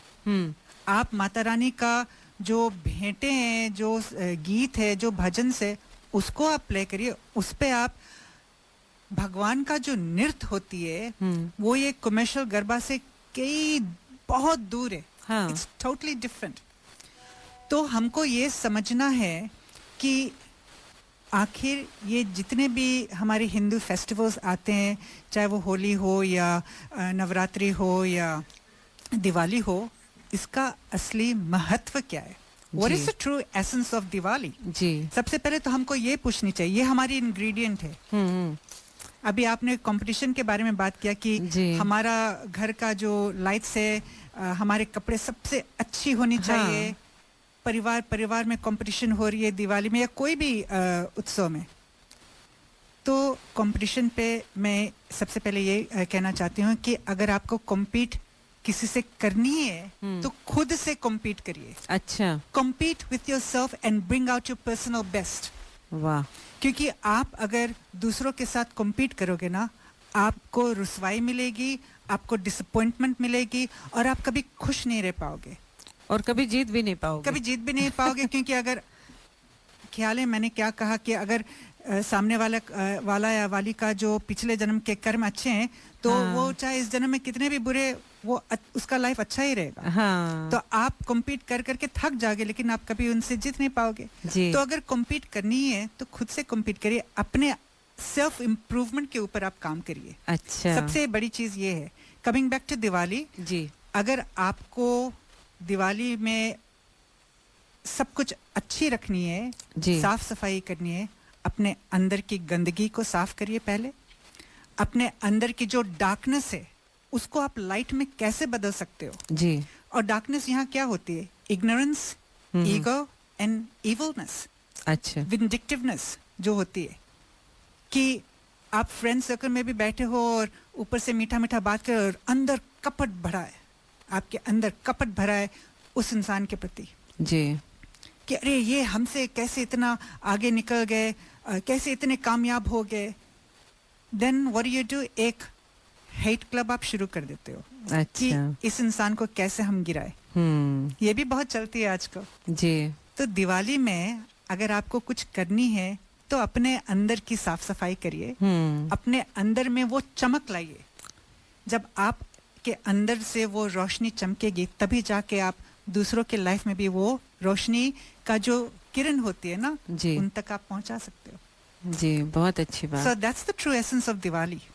और बोलते हैं कि ना कि राम जी वनवास से वापस आए थे तो दिवाली, लक्ष्मी माँ की पूजा करो तो ढेर सारे पैसे मिलेंगे, धनतेरस के दिन पूजा करो तो धन की रोशनी होगी, बरसात होगी. सॉरी, धनतेरस का मतलब क्या है? धनतेरस का मतलब है कि आप धनवंतारी, जो लॉर्ड विष्णु का एक रूप है, उसका पूजा होनी चाहिए. अच्छा. धनवंतारी का. He is a divine physician. कि आपको किस तरह का धन चाहिए ये पहले आप डिसाइड करिए. आपको पैसे, हार्ड कैश चाहिए या आपका स्पिरिचुअल वेल्थ हो, फिजिकल वेल्थ हो, मेंटल वेलबींग का वेल्थ हो, इस तरह का धन चाहिए. ये आपको डिसाइड करनी है कि आपको सबसे पहले डिसाइड करिए कि आपको किस तरह का धन चाहिए. अगर आपको मटेरियलिस्टिक धन चाहिए तो आप ये विशियस साइकिल में आप घूमते रहोगे, फिर एक दिन आप मर जाओगे. तो आपने अपने जिंदगी में फिर क्या पाया? वो जो रोशनी के पीछे हमको भागना चाहिए हमारे आत्मा के लिए, उसके पीछे तो आप भागे ही नहीं. तो फिर ये दिवाली कैसा मनाना? किसके लिए आप मना रहे हैं दिवाली? लोगों को दिखाने के लिए या अपने आत्मा शुद्धि के लिए? ये आपको डिसाइड करनी है. बहुत बड़ी बात, सोचने योग्य बात है श्रोताओं. और चलिए, ये बहुत ही गूढ़ इन्होंने रहस्य बताया दिवाली का, कि जब आपके अंदर रोशनी होगी तो वो दिवाली बहुत ही खास होगी. सुनील जी, आप क्या सोचते हैं दिवाली के बारे में? 100% एग्री. जो भी इन्होंने बताया है, अगर उसको सोचे, कम से कम आप सोचे उसके बारे में, वही एक बहुत बड़ी उपलब्धि होगी. कि आप सोचिए कि थॉट प्रोसेस चेंज करनी पड़ती है इंसान को. अपना माइंडसेट जब तक आप चेंज नहीं करोगे तो आपके जिंदगी में कोई परिवर्तन आने वाली नहीं. आप दिन रात पूजा करोगे और अपना माइंडसेट नहीं बदलोगे, इट्स पॉइंटलेस. कुछ नहीं होगा. और वही बात है कि आपको अगर सही में खुशी चाहिए, अगर आपको वो कहते हैं ना परमानेंट जो परमानंद भी। आनंद निर्मल आनंद और परमानंद जो है होता है वो तभी होगी जब आप अपनी थॉट को चेंज करेंगे। अगर आप काम करेंगे तो टेम्पररी बेनिफिट मिलेगा, कार मिल जाएगी, घर मिल जाएगा। आनंद शक्ति सेंटर का यही महत्व है कि आपको आनंद कैसे मिले। Anand is inner peace, inner bliss. आप अगर आप चाहते हैं तो आप मेरे इंस्टाग्राम को ज्वाइन कर सकते हैं @आनंद शक्ति सेंटर। और यहाँ आज ने आप लोगों ने मुझे बुलाया, उसके लिए बहुत बहुत धन्यवाद ऋचा जी, सुनील जी।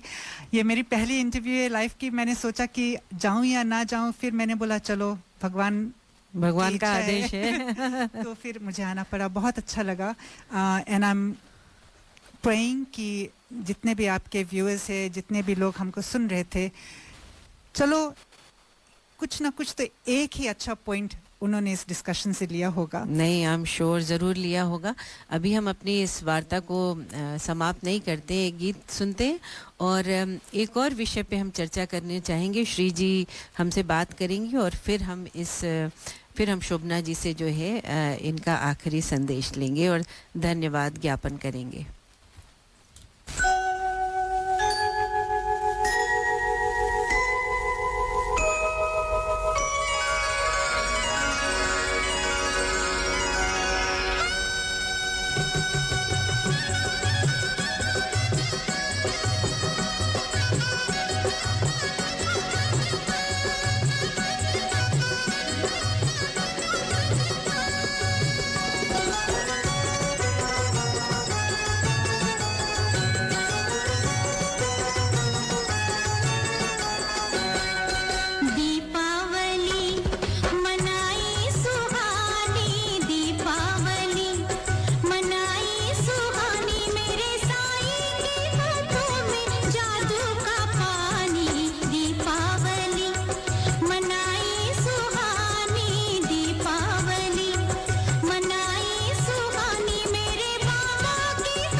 श्रोताओं, बहुत जगह दिवाली मनाई जा रही है, हिंदू काउंसिल भी मना रहा है।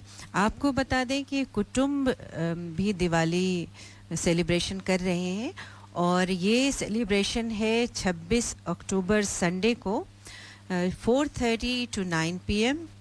जगह है, स्थान है हार्वी लो पवेलियन, कासल हिल। तो भारी संख्या में वहाँ पहुँचें, फ्री एंट्री है और बफे डिनर मिलेगा आपको। बहुत सारे रंगारंग कार्यक्रम है वहाँ पे, ज़रूर पहुँचिए भारी संख्या में। और उसके लिए आपको रजिस्ट्रेशन कराना होगा। रजिस्ट्रेशन लिंक हम अपने फोरम में डाल देंगे, दर्पण फोरम में। तो ज़रूर रजिस्ट्रेशन कराएं ताकि उन्हें पता चल सके कि कितने लोग पहुंच रहे हैं। तो कुटुंब दिवाली में आप सभी का स्वागत है। फ्री एंट्री है। अगेन, अगर आपको और जानकारी चाहिए तो आप जो है फ़ोन कर सकते हैं राजगढ़ को 0411766170। इसके अलावा आप अशोक गुप्ता जी को फ़ोन कर सकते हैं, उनका नंबर है 0412830048। तो ज़रूर जाइए कुटुंब दिवाली में। चलिए, अगली हमारे मेहमान हैं श्री संसारी जी और वो हमसे एक ख़ास विषय पे चर्चा करना चाहती हैं। तो सबसे पहले उनका स्वागत करते हैं। श्री जी, दर्पण रेडियो पे आपका बहुत बहुत स्वागत है। नमस्ते, थैंक यू सो मच मुझे यहाँ पर बुलाने के लिए, रियली अप्रिशिएट इट। एक मिनट श्री जी, आपकी आवाज़ नहीं आ रही है, एक मिनट थोड़ा सा हम इसको सेट कर लें।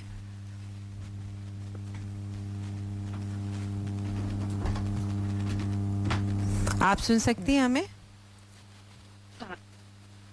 आपकी आवाज़ नहीं आ रही है रेडियो के थ्रू, तो अच्छा अब सुनाई दे रहा है? आवाज़ थोड़ी धीमी आ रही है। नहीं ठीक है, हाँ, ठीक है। आवाज़ ठीक है। हाँ, रेडियो में सबको आवाज आएगी। चलिए श्रोतागण, बताइएगा अगर आप नहीं सुन पा रहे हैं। तो श्री जी, ये पूछना चाहेंगे आपसे कि आप एक विशेष कार्यक्रम कर रही हैं और उस कार्यक्रम का नाम है IBT डे।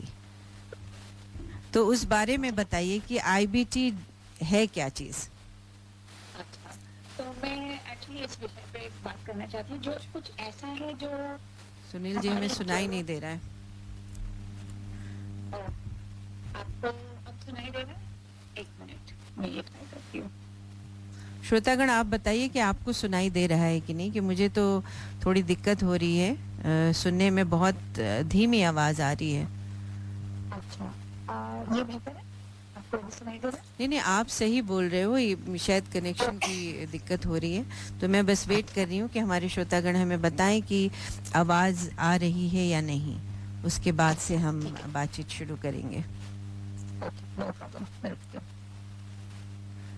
तो श्रोताओं, आपको IBT के बारे में बता दें कि ये है क्या चीज़। श्री जी जो है वो एक कार्यक्रम, एक प्रोग्राम शुरू करने जा रही हैं जिसका नाम है बिंदी तिलक डे। तो बिंदी तिलक डे जो कि मनाया जा रहा है, ये कंपटीशन है, इंटरनेशनल बिंदी तिलक डे 15 अक्टूबर को मनाया जा रहा है। तो श्री जी का ये मानना है कि हम जो है वो भूल रहे हैं धीरे धीरे इम्पोर्टेंस तिलक की। बिंदी हम क्यों लगाते हैं, जो कि हमारे हिंदू धर्म का बहुत ही बड़ा हिस्सा है। जी श्री जी, आप कुछ बोलिए तो सुने हमारे श्रोता। अब तो बिल्कुल ही आवाज नहीं आ रही है।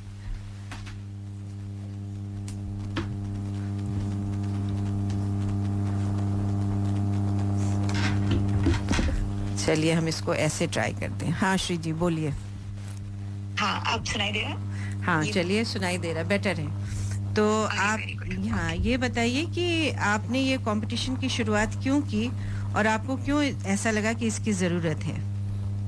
हाँ, तो बिंदी और तिलक, ये दो चीजें जो हम कहते हैं ना, वो हमारे जड़ों से, हमारी पहचान है, हमारी आस्था से भी जुड़ी हुई है जी। और एक चीज जो हमने हमेशा यहाँ नोटिस की है कि हमारे बच्चे या हमारा जो नेक्स्ट जनरेशन है वो तिलक या बिंदी डालने या पहनने से ना थोड़ा हिचकिचाते हैं जी। डर नहीं कहूंगी, लेकिन थोड़ा वो ऑकवर्डनेस आ जाता है उसमें, क्योंकि प्योरली बिकॉज यहाँ पर ज्यादा लोग जानते नहीं है कि तिलक का सिग्निफिकेंस क्या है या बिंदी का सिग्निफिकेंस क्या है हमारे लिए जी। तो हम चाहते हैं इसके थ्रू हम वो अवेयरनेस पैदा कर सकें ताकि लोग समझे कि हमारे लिए तिलक और बिंदी सिर्फ एक निशान नहीं है, ये हमारी पहचान है। और इसका हम बेसिकली अवेयरनेस बढ़ाने के लिए ये छोटी सी कोशिश कर रहे हैं। नहीं, ये छोटी नहीं है, बहुत बड़ी बात है और आपकी कोशिश भी बहुत बड़ी है श्री जी, मैं ये कहूँगी। और वाकई हम बिंदी लगा लेते हैं और तिलक लगा लेते हैं, लेकिन अगले जनरेशन को ये कैसे एक्सप्लेन करें कि क्यों लगाते हैं। तो बहुत अच्छी शुरुआत है। तो अब इस कंपटीशन के बारे में बताइए। ठीक है, तो ये कंपटीशन बेसिकली जैसे हम कहते हैं ना, हमारा तिलक या हमारी जो बिंदी है is a visual representation of our believes, हमारा प्रतीक है, हमारी भक्ति का या हमारे ध्यान का प्रतीक है, करेक्ट। तो सिमिलरली हम चाहते हैं कि थ्रू द कंपटीशन आप विजुअल रिप्रेजेंटेशन कीजिए कि आपके लिए ये इम्पोर्टेंट क्यों है। तो ईदर थ्रू ए डांस या फिर म्यूजिक के थ्रू आप एक रील बनाइए, जी। रील हमें भेजेंगे और हम वो रील फेसबुक के थ्रू और इंस्टा के द्वारा सबको पहुंचाएंगे। तो दो चीजें होती है, ऑटोमेटिकली एक अवेयरनेस बिल्ड भी हो जाती है और साइमल्टेनियसली हमें ये भी पता चलता है कि हमारा नेक्स्ट जनरेशन सोचता क्या है बिंदी और तिलक के बारे में। जी। तो ये कंपटीशन है। कंपटीशन हम 15 तक रन कर रहे हैं, 15 अक्टूबर, क्योंकि 15 अक्टूबर को international bindi and tilak day है। अच्छा, ये नहीं पता था मुझे कि ये एक दिन भी होता है। हाँ, actually international bindi and tilak day is on 15 अक्टूबर। तो ये कहाँ मनाया जाता है? क्योंकि इसकी कोई जानकारी इससे पहले नहीं थी मुझे।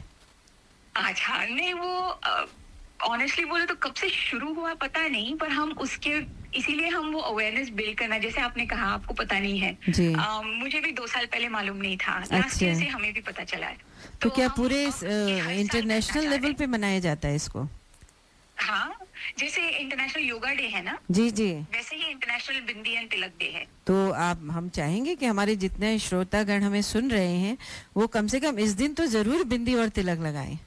यस, वो हम उसे कहते हैं लिटिल मार्क बिग स्पार्क। वाह, क्या टैग लाइन आपने जो है दी है हमें, क्या little mark big spark. Big spark, चलो, it will stay with me. बहुत अच्छी बात है श्री जी। तो सब लोग जो है वो रील बना के आपके पास कैसे भेज सकते हैं? हाँ, तो ये जो कंपटीशन है इस through Hindu parenting, Sydney Sanskrit school and जी। Hindu council of Australia. अच्छा। तो आप या तो सिडनी संस्कृत स्कूल के वेबसाइट पे जाकर ये देख सकते हैं या हिंदू काउंसिल ऑफ ऑस्ट्रेलिया के फेसबुक पेज पे इसका टैग है और क्यूआर कोड है। तो आप जब अपना रील बना लेंगे तो वो क्यूआर कोड पे आप अपना रील भेज दीजिए, या फिर हम आपके फोरम में भी भेज सकते हैं वो क्यूआर कोड। हाँ, तो जरूर उसके थ्रू भेजिए लोग- जी। हाँ, तो उसके थ्रू लोग वो रील्स भेज सकते हैं हमें, और जब हमें मिल जाएगा 15 को वी विल अनाउंस के विनर्स कौन है and we will reach out to everybody as well. तो कैसे अनाउंस होगा ये? वेबसाइट पे ही आप अनाउंस करोगे? हाँ, हम फेसबुक के द्वारा, इंस्टा के द्वारा, और वो इंडिविजुअल्स को हम रीच आउट भी करेंगे। अच्छा, चलिए, बहुत और हम जो ये कर रहे हैं वो सिर्फ ऑस्ट्रेलिया में नहीं, इंडिया में भी हम ये कर रहे हैं। लाइक मुझे मालूम है कि इंडिया में हमें बिंदी और तिलक डे मनाने की जरूरत नहीं है, लेकिन जैसे मैंने कहा नेक्स्ट जनरेशन थोड़ा थोड़ा हिचकिचाना शुरू हो रहा है, तो we want to bring that back. हाँ, कि भाई आप शान से पहनो अपनी पहचान को। नहीं, बहुत अच्छी बात है। और मैं देखती हूँ, मैं नॉर्थ इंडिया से हूँ, लेकिन मैंने देखा है कि साउथ इंडिया में बहुत सारे लोग जो हैं वो वर्क पे भी बिंदी लगा के आते हैं। तो हाँ, तो मुझे लगता है ये बड़ी बात है कि ये एक हमारी पहचान है और इसे बताना चाहिए सबको और जताना चाहिए। तो बहुत अच्छी शुरुआत हो रही है श्री जी ये, और मैं चाहूँगी भारी संख्या में लोग भाग लें और अपनी नेक्स्ट जनरेशन को भी इसमें भाग लेने के लिए प्रेरित करें, ताकि वो भी इसके महत्व को समझ सकें। तो जाते जाते आप क्या संदेश देना चाहेंगी श्री जी? मेरा संदेश तो बहुत सिंपल है, अंग्रेजी में है, लेकिन I truly believe in it. Little mark big spark. क्या तो बात है। बिंदी और तिलक जरूर पहने। और हमने अभी रिसेंटली एक किया है जहां पर बच्चे हमारे पास आए थे और कहा था कि हमारे स्कूल में बिंदी या तिलक अलाउड नहीं है, क्रिश्चियन स्कूल है। अच्छा। और हमने जाके बात की स्कूल के मैनेजमेंट के साथ कि ये हमारे आइडेंटिटी की बात है, ये आप मिटाने की कोशिश नहीं कर सकते। जी। तो और यही मैं बोल रही हूँ ना, अवेयरनेस जब तक नहीं बनेगी स्कूल अलाउ नहीं करते। तो ये हमने जैसे बात करनी शुरू की तो स्कूल एक्चुअली अलाउ करने लग गए, and there were more than 10 students जो बिंदी और तिलक पहन के जाना शुरू कर दिया स्कूल में। बहुत और बड़ी जैसे आपने बात। कहा मेजॉरिटी स्टूडेंट्स वहाँ पर वो जो जाते थे वो साउथ इंडियन ही थे, जी। But I don't think it's specific to one region. Hmm, हम हम्म। सबको करना चाहिए ये। जी, मुझे भी ये बात बहुत अपीलिंग लगती है कि हम क्यों नहीं कर सकते, और करना चाहिए, क्योंकि इसका सिग्निफिकेंस बहुत अच्छा है। एक बार हमारी ब्रॉडकास्टर शैलजा जी ने बिंदी पर और तिलक पर जो है बहुत अच्छी बात बताई थी कि हम क्यों लगाते हैं। तो ये भी चर्चा करने का विषय होगा जब आप इसको सेलिब्रेट करें। तो धन्यवाद आपका इतने अच्छे कार्यक्रम को आयोजित करने के लिए। 15 अक्टूबर तक श्रोतागण आप अपनी रील बनाकर भेज सकते हैं बिंदी और तिलक से जुड़ा, और इसका परिणाम आपको पता चल जाएगा फेसबुक या हिंदू काउंसिल के वेबसाइट पर। ये सही है ना श्री जी? जी हाँ, चलिए, बहुत एकदम सही। हाँ, बहुत बहुत धन्यवाद आपकी जानकारी के लिए और इस कंपटीशन के लिए। नमस्कार। अरे बहुत धन्यवाद हमें बात करने के लिए और इजाजत देने के लिए। थैंक यू ऋचा जी। नमस्ते। नमस्ते। Are you looking for personal or business tax or self-managed super fund account and audit? Formation of association, company or trust? Cloud accounting with payroll solution with fixed prices. Mention Darpan Radio and get your first visit without any charge. Please contact Forbes Accounting on 8095-9405. That's 8095-9405. Or visit our website www.fabc.com.au. Our address is Suite 1, 168 Burwood Road, Burwood. Forbes Accounting and Business Consultants are proud sponsors of Darpan Radio.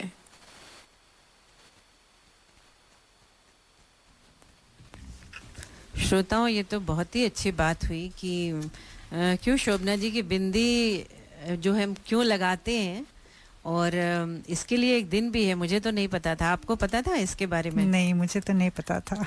तो ये बहुत अच्छी शुरुआत है, और जिसने भी की कि भाई कम से कम एक दिन ऐसा भी बनाए बिंदी और तिलक के लिए। तो देखिए समय कैसे भाग गया शोभना जी, पता भी नहीं चला। कितनी बातें करनी थी, कितने आपके यात्रा के वर्णन सुनने थे, एक्सपीरियंस सुनने थे। लेकिन आगे भी आप हमसे जुड़े रहिए, हमें बहुत अच्छा लगेगा कि आप आते रहें और हमारे श्रोताओं को मोटिवेट करते रहें। Thank you. मेडिटेशन पे भी बात करनी थी हमें कि जो है कैसे मेडिटेशन जो है वो हमें हेल्प कर सकता है। लेकिन चलिए फिर हम ज़रूर जुड़ते रहेंगे। जाते जाते आप क्या संदेश देना चाहेंगे हमारे युवाओं को, हमारे श्रोतागण को, कैसे वो अपने आप को हील करें, और जैसा आपने कहा कि अपने आप को जानें, तो इसमें आप कैसे उनको उनकी मदद कर सकती हैं? देखो, हम 2025 में जी रहे हैं, 21st सेंचुरी। तो जिस सेंचुरी में हम जी रहे हैं उसके मुताबिक भी चलनी चाहिए जी। अभी हम इतने मॉडर्न टेक्नोलॉजी में जी रहे हैं, सोशल मीडिया सबके हाथ में तो फ़ोन होती है जी। तो आप सोशल मीडिया को एक पॉजिटिव फॉर्म में आप इस्तेमाल करिए। अच्छा। इतने सारे YouTube वीडियोस है, इतने सारे Instagram वीडियोस है, इतने सारे TikTok वीडियोस है जो धार्मिक है। अच्छा। जो स्पिरिचुअल वीडियोस है उसको आप देखिए। अच्छा। उससे आप लाभ प्राप्त करिए, rather than looking at things जिससे कोई मतलब ही नहीं, जो एकदम बेकार हो, it's just a time waster। एक तो आप टेक्नोलॉजी का सही इस्तेमाल करिए, क्योंकि technology allows us to reach so many people in an instance, है ना। अभी जैसे आपका व्हाट्सएप ग्रुप चल रहा है, लोग इंस्टेंटली कमेंट कर रहे हैं, क्वेश्चंस पूछ रहे हैं, हम इंस्टेंटली जवाब भी दे रहे हैं जी। तो टेक्नोलॉजी का सही उपयोग करें।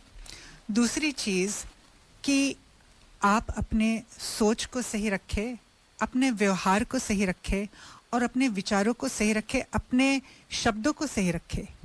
क्योंकि अगर आपके मुंह से जो भी निकला हुआ शब्द दूसरों को ठेस पहुंचाती है, तो फिर वो तो दुखी होंगे ही होंगे, लेकिन इससे आप कितने नेगेटिव कार्मिक पॉइंट्स कमा रहे हो ये तो आप सोचा ही नहीं है। आप झूठ बोलते हो और ये सोच रहे हो कि कोई हमको देख नहीं रहा है, हैं? आप लोगों को गलत बोल रहे हो, उनको सता रहे हो, उनको आप ऐसे पोजीशन में हो और आप दूसरों को नीचा दिखा रहे हो। ये जो चित्रगुप्त हमारे शोल्डर्स के ऊपर बैठे हैं ना, आपका 24/7 हर एक पल का हिसाब किताब वो लिख रहे हैं। अच्छा। ये तो हमारे ग्रंथों में भी लिखा है। तो आप चाहे सोच रहे होंगे कि कोई हमको नहीं देख रहा, भगवान आपको देख रहे हैं। वही ना, इंसान सोचता है कि जो दिखता नहीं है वो सही नहीं है। क्योंकि प्रॉब्लम ये है, बहुत सारे लोग, I'm sorry to say this, अपने आप को भगवान से भी बड़ा समझते हैं। उनकी अहंकार, उनकी ईगो, उनका घमंड सामने आ जाती है। इसी कारण आजकल इतने सारे रिश्ते भी टूट रहे हैं, क्योंकि people don't have that patience। उनमें वो है ही नहीं, वो धैर्य ही नहीं है कि चलो हम अपने रिश्ते के आगे थोड़ा झुक जाएं। क्योंकि वो अपने ईगो, अपने अहंकार को सामने ला देते हैं। And that's why so many relationships are breaking today। मेरे पास इतने सारे केसेस आते हैं। अच्छा। पति पत्नी में वो अंडरस्टैंडिंग ही नहीं है आजकल। पति दुनिया के सामने इतना अच्छा बिहेव करता है लेकिन पत्नी को वो रिस्पेक्ट ही नहीं देते। अच्छा, ये भी चल रही है। बात है। और आप बड़े बड़े घरानों से तो आप चुप है क्योंकि बेइज्जती होगी समाज में। और ये समाज क्या है? समाज को हम बनाते हैं, समाज को हमारी माइंडसेट बनाती है और उस माइंडसेट को चेंज करना हमारी रिस्पांसिबिलिटी होती है। बहुत बड़ी बात कही आपने कि हम समाज को बनाते हैं। पर ये सच है। You know, if we truly want to be happy. और दूसरी बात ये भी है कि अगर आपको सच में खुश रहना है, अगर आप खुशी चाहते हो, तो भगवान ने आपको जो भी दिया है ना उसमें संतुष्ट रहिए। क्योंकि जितना आप मटेरियलिज्म के पीछे भागोगे, पैसों के पीछे भागोगे, वहां आपको कुछ ना कुछ तो सेक्रीफाइस करनी ही पड़ेगी। तो सबसे बड़ी सेक्रीफाइस होती है रिश्तों की। क्योंकि आप पैसों के पीछे भाग रहे हो, आपने बड़ा महल तो बना लिया लेकिन उसमें आप चैन से जी नहीं पा रहे हो क्योंकि आपके पास वक्त ही नहीं है। परिवार को आप वक्त ही नहीं दे पा रहे हो। पैसे दे रहे हो लेकिन वक्त नहीं दे रहे हो। तो इसमें आपको डिसाइड करनी है कि आपकी जिंदगी में सबसे इम्पोर्टेंट थिंग्स क्या है। कभी कभी आप वक्त देना चाहते हो लेकिन घर में बच्चों के पास समय नहीं होता है, फिर क्या करें? और बच्चों को ये सब किसने सिखाया? इलेक्ट्रॉनिक गैजेट्स किसने दिया? तो वो खुद पैसे कमा लेते हैं और मिल जाता है उन्हें। लेकिन संस्कार, and this is why it's a revival of Hinduism as well. अच्छा। हमको अभी जैसे आपकी वो दूसरी जो लेडी को आपने इंटरव्यू किया, वो तिलक के बारे में बात कर रही थी। तो ये सिर्फ एक हमारे संस्कार का एक रिवाइवल है, हमारे जो रिचुअल्स है, हमारे जो ट्रेडिशंस है, उसका रिवाइवल है। जब तक हम अपने बच्चों को नहीं सिखाएंगे, जब तक हम उनको सही रास्ता नहीं दिखाएंगे, it's going to be the blind leading the blind. Diwali के बारे में एक आखिरी चीज मैं बोलना चाहती हूँ। जब मैं छोटी थी तो मेरी माँ हमको बोलती थी कि चलो मिठाई में हाथ बटाओ, जब हम मिठाई बनाने के लिए। लेकिन कभी ये नहीं समझा कि दिवाली हम क्यों मना रहे हैं। अच्छा। वो तो जब मैं यूनिवर्सिटी गई, जब मैंने एक यूनिट लिया फिलॉसफी ऑफ रिलीजन, तब जाके वहाँ मैंने समझा कि हमारा एक्चुअल हिंदुइज्म का मतलब क्या है। क्या है बताइए? हिंदुइज्म का मतलब है कि आप सही करें, सही सोचे और सही बोले। हिंदुइज्म का मतलब यही है, इंसानियत आप प्रैक्टिस करें और जहां तक हो सके अगर आप किसी का भला नहीं कर सकते तो आपको कोई भी हक नहीं है कि आप उनका बुरा करें। बड़ी बात बड़ी बात है। बहुत अच्छी अच्छी बातें कर रहे हैं। थोड़ी सी मैं चर्चा करना चाहूंगी शोभना जी, राजयोग मेडिटेशन क्या है? देखो, Rajyoga meditation is the royal path to meditation. अच्छा। हठ योग मैंने अपने गुरु से अबाउट 7-8 years 1-on-1 मैंने सीखा जी। और राजयोग के लिए हठ योग करना जरूरी है, इसीलिए मैंने किया। लेकिन I wasn't interested in हठ योग as much। राजयोग का मतलब है मेडिटेट करना। ब्रीदिंग टेक्निक्स होती है जी, है ना। और ऐसा नहीं है कि आपको एकदम किसी गुरु के पास जाके आपको लेनी पड़ती है ट्रेनिंग तो ही आप राजयोग कर सकते हैं। नहीं, it's as simple as sitting down, closing your eyes and just focusing on your breathing। आप अपने श्वास कैसे ले रहे हो और कैसे निकाल रहे हो, यही होती है राजयोग की शुरुआत जी। और धीरे धीरे जो नॉइज आपके आसपास है उसको भी आप धीरे धीरे फिर आप इग्नोर करने लगोगे क्योंकि आपका वो जो फोकस है फिर वो आपके अंदर जाने लगेगी। अच्छा। 5 मिनट आप प्रैक्टिस करिए, उससे ज्यादा नहीं। अच्छा। लोग बोलते हैं कि मैं 1 घंटा मेडिटेट करता हूँ या करती हूँ, but how can you actually focus? You are forcing yourself to meditate. ये गलत है। Let it happen. अच्छा, फोर्स नहीं करना है। नहीं, लेट इट हैपन नेचुरली। और अगर आप नीचे लोटस पोजीशन में नहीं बैठ सकते तो चेयर के ऊपर बैठिए। मेरे जो मेडिटेशन का कोर्स मैंने किया उसमें चेयर मेडिटेशन भी आती है। कितने सारे लोग घुटनों के मरीज होते हैं, वो नहीं बैठ सकते तो बोलते हैं कि हम मेडिटेशन नहीं कर सकते। नहीं, कोई भी मेडिटेशन कर सकता है। It's as simple as focusing on your breathing. That is the first step towards Raj meditation. और याद रखना, ये रॉयल पाथ टू मेडिटेशन है कि अगर आपको शिव जी तक पहुंचनी है, अगर आपको परमात्मा तक पहुंचनी है ना, अच्छा, तो मेडिटेशन से ही आप, ये सबसे सरल रास्ता है मेडिटेशन। वाह, क्या बात कही आपने। तो हठ योग इसको कैसे अलग करता है, उसमें क्या? हठ योग इज मोर फिजिकल। अच्छा, अलग अलग पोस्चर्स होते हैं। अच्छा, दैट्स मोर फिजिकल। उसमें आपको बैठना कंपल्सरी होता है, बैठना, और भी किसी तरह का होता है मेडिटेशन? विपासना होती है, अलग अलग तरह के होते हैं, वो तो मैंने नहीं किया। अच्छा, मेरा पैशन है राजयोग, तो मैंने फोकस उसी पे किया। नहीं, बहुत अच्छी बात आपने बताई आज, और खासकर दिवाली के बारे में। तो चलिए एक छोटा सा ब्रेक लेते हैं और सुनते हैं एक गीत।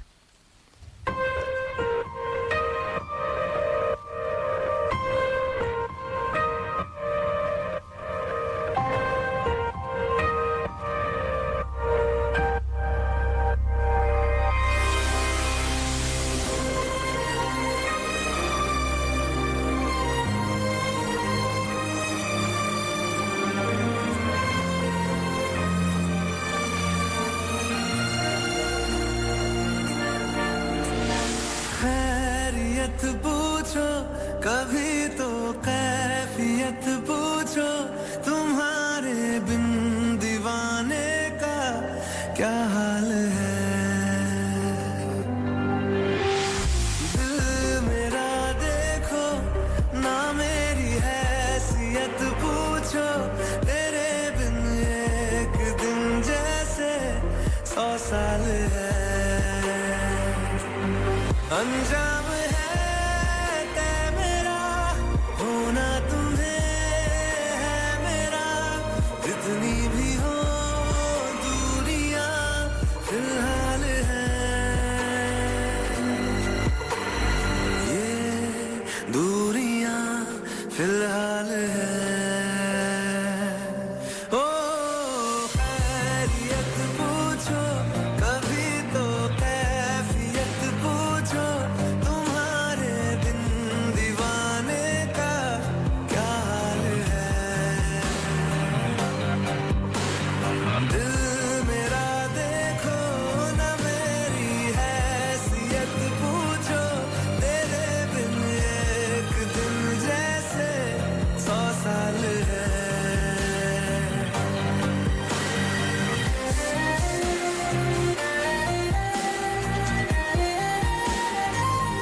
तस्वीर के सहारे मौसम कई गुजारे, मौसमी ना समझो पर इश्क को हमारे, नजरों के सामने मैं आता नहीं तुम्हारे, मगर रहते हो हर पल मंजर में तुम हमारे। अगर इश्क से है मिला फिर दर्द से क्या गिला, इस दर्द में जिंदगी खुशहाल है। ये दूरियां फिलहाल है। ओ खैरियत पूछो कभी तो कैफियत पूछो, तुम्हारे बिन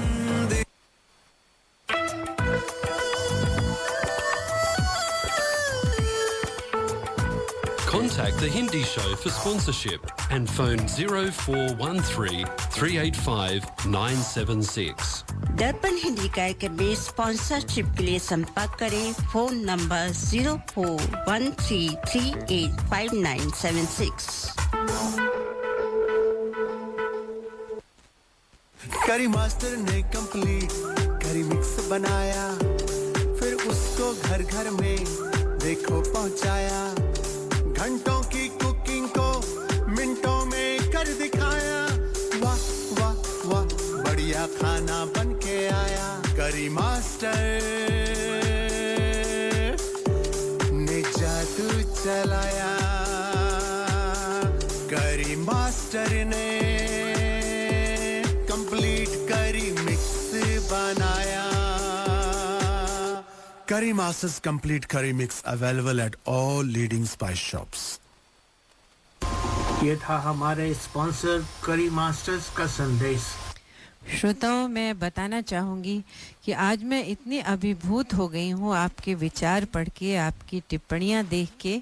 शोभना जी, आपको बताऊँ कि इतने विचार श्रोतागण कभी शेयर नहीं करते हैं। अच्छा। लेकिन आज बिल्कुल भरे हैं कमेंट्स, तो कुछ पढ़ना चाहूँगी।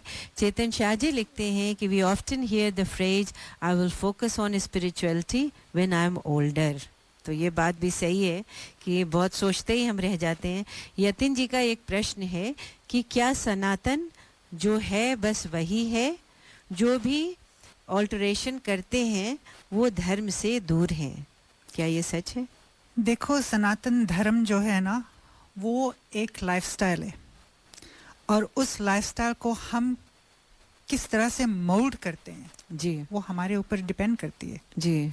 ठीक है, जैसे मैंने बताया कि प्राणी, प्रकृति और परमात्मा, इन तीनों के साथ एक बैलेंस बना के हमको जीना चाहिए जी, जहाँ हमारे मोरालिटीज, हमारे रिस्पॉन्सिबिलिटीज, हमारे रिलीजियस व्यूज, हमारे ट्रेडिशंस, वो सब आके हम अच्छी तरह उसको मिला के तब हम अपने जीवन को जीते या जीना चाहिए हमको जी। क्योंकि धर्म तो हर एक इंसान का वर्जन ऑफ धर्म अलग अलग होगी जी। So what is the true version of dharma? कि हम अपने वैल्यूज के ऊपर फोकस करें या हम अपने रिलीजन के ऊपर फोकस करें, हम अलग अलग नहीं कर सकते। हमको सब ये थ्री मेन चीज जो है, प्राणी, प्रकृति और परमात्मा को हमको इंटरकनेक्ट करके जीना है। बहुत अच्छी बात। राज गर्ग जी लिखते हैं कि I had a wonderful experience when we went to Kedarnath unplanned. पढ़ा मैंने वो। हाँ, तो उन्होंने अपना एक्सपीरियंस शेयर किया है। और शैलजा जी लिखती हैं, शोभना जी का देव प्रयाग का वर्णन स्वर्गिक है। देव प्रयाग की देव भूमि व दैविक शक्ति का आभास जीवन का अविस्मरणीय निधियों में से एक है। प्रदीप उपाध्याय जी लिखते हैं, ये सच है कि केदारनाथ का दर्शन आप भोलेनाथ की इच्छा के फल स्वरूप ही करते हैं। मेरा 2 बार कार्यक्रम अंतिम चरण में निरस्त हो चुका है। सफलता के लिए शिव कृपा की प्रतीक्षा है। मेरा भी ज्योतिर्लिंग, मैं शिव भक्त मानती हूँ अपने आप को, और ज्योतिर्लिंग में भी कुछ रह गए हैं जिसमें केदारनाथ हर बार कोशिश करती हूँ, लेकिन अभी तक प्रभु ने जो है आज्ञा नहीं दी है और मार्गदर्शन नहीं दिया है। मोहिनी जी लिखती हैं, Richa ji, today's discussion is really good. I was thrilled to hear about Shobhana ji's Kedarnath journey story. Songs are nice too. Jai Goyal ji लिखते हैं, why do people want to influence, convince, educate others of their views? Is it to prove superiority on others और others are wrong? उसका जवाब मैंने लिखा है वहाँ। अच्छा, आपने लिखा है। तो चेतन शाह जी लिखते हैं, when we see others heading towards danger और making mistakes we naturally want to warn them. This comes from empathy, not superiority in my opinion. तो उन्होंने जवाब बहुत अच्छा दिया है। प्रदीप कुमार जी लिखते हैं, आज के गीत अति मधुर और वार्ता अति ज्ञानवर्धक। अमिता जी लिखती हैं, बहुत सुंदर और इन्फॉर्मेटिव प्रोग्राम चल रहा है रिचा जी। सॉन्ग तो बहुत ही खूबसूरत हैं, loved it, thank you again Richa ji. Sunil ji. Rita Pandey ji लिखती हैं, we don't have Instagram, where do I find details? तो शोभना जी बताइए। वो भी मैंने पोस्ट कर दिया है। They will have to download Instagram. अच्छा। हाँ, क्योंकि अभी मेरा जो मेन सोशल मीडिया प्लेटफॉर्म है वो इंस्टाग्राम ही है। अच्छा। And I am using that regularly. तो कोई कांटेक्ट नंबर अगर आप देना चाहें तो?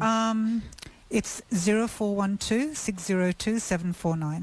हाँ, तो रीता जी अगर आप चाहें तो फ़ोन से भी बात कर सकती हैं, और अगर व्हाट्सएप पे है तो वो मुझसे जुड़ सकती हैं। हाँ, तो व्हाट्सएप पे भी आप चर्चा कर सकती हैं और आपको बताएंगे शोभना जी कैसे फॉलो करें।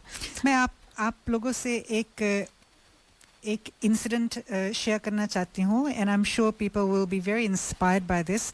मेरा मकसद ये नहीं है कि मैं अपने स्टोरीज आपको बताऊं, लेकिन ये भगवान की स्टोरीज है।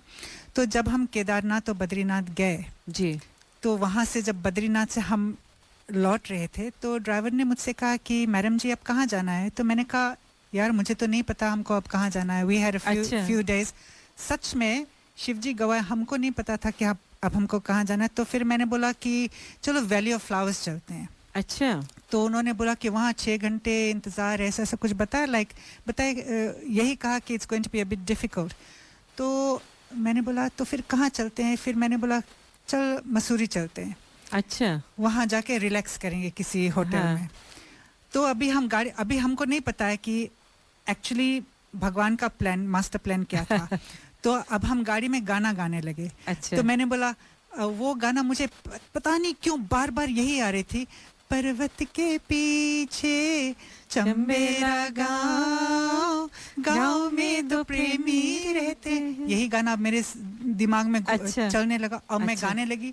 तो मैंने कहा ड्राइवर से ये चंबेरा गांव कहाँ है? तो बोला कि मैडम जी वो चांबल डिस्ट्रिक्ट में। तो मैंने कहा एक काम करो, चांबल चलते हैं। अरे ऐसे ही जस्ट लाइक दैट।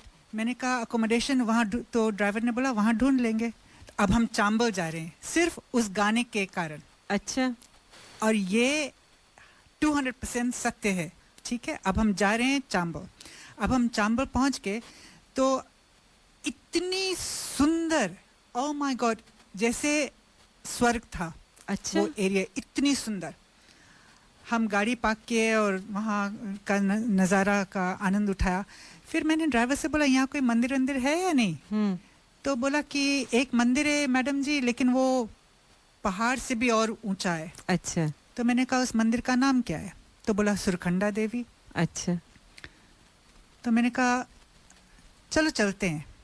अच्छा। लाइफ में मैंने कभी सुरखंडा देवी का नाम ही नहीं सुना। मैंने भी नहीं सुना, लेकिन सुनना।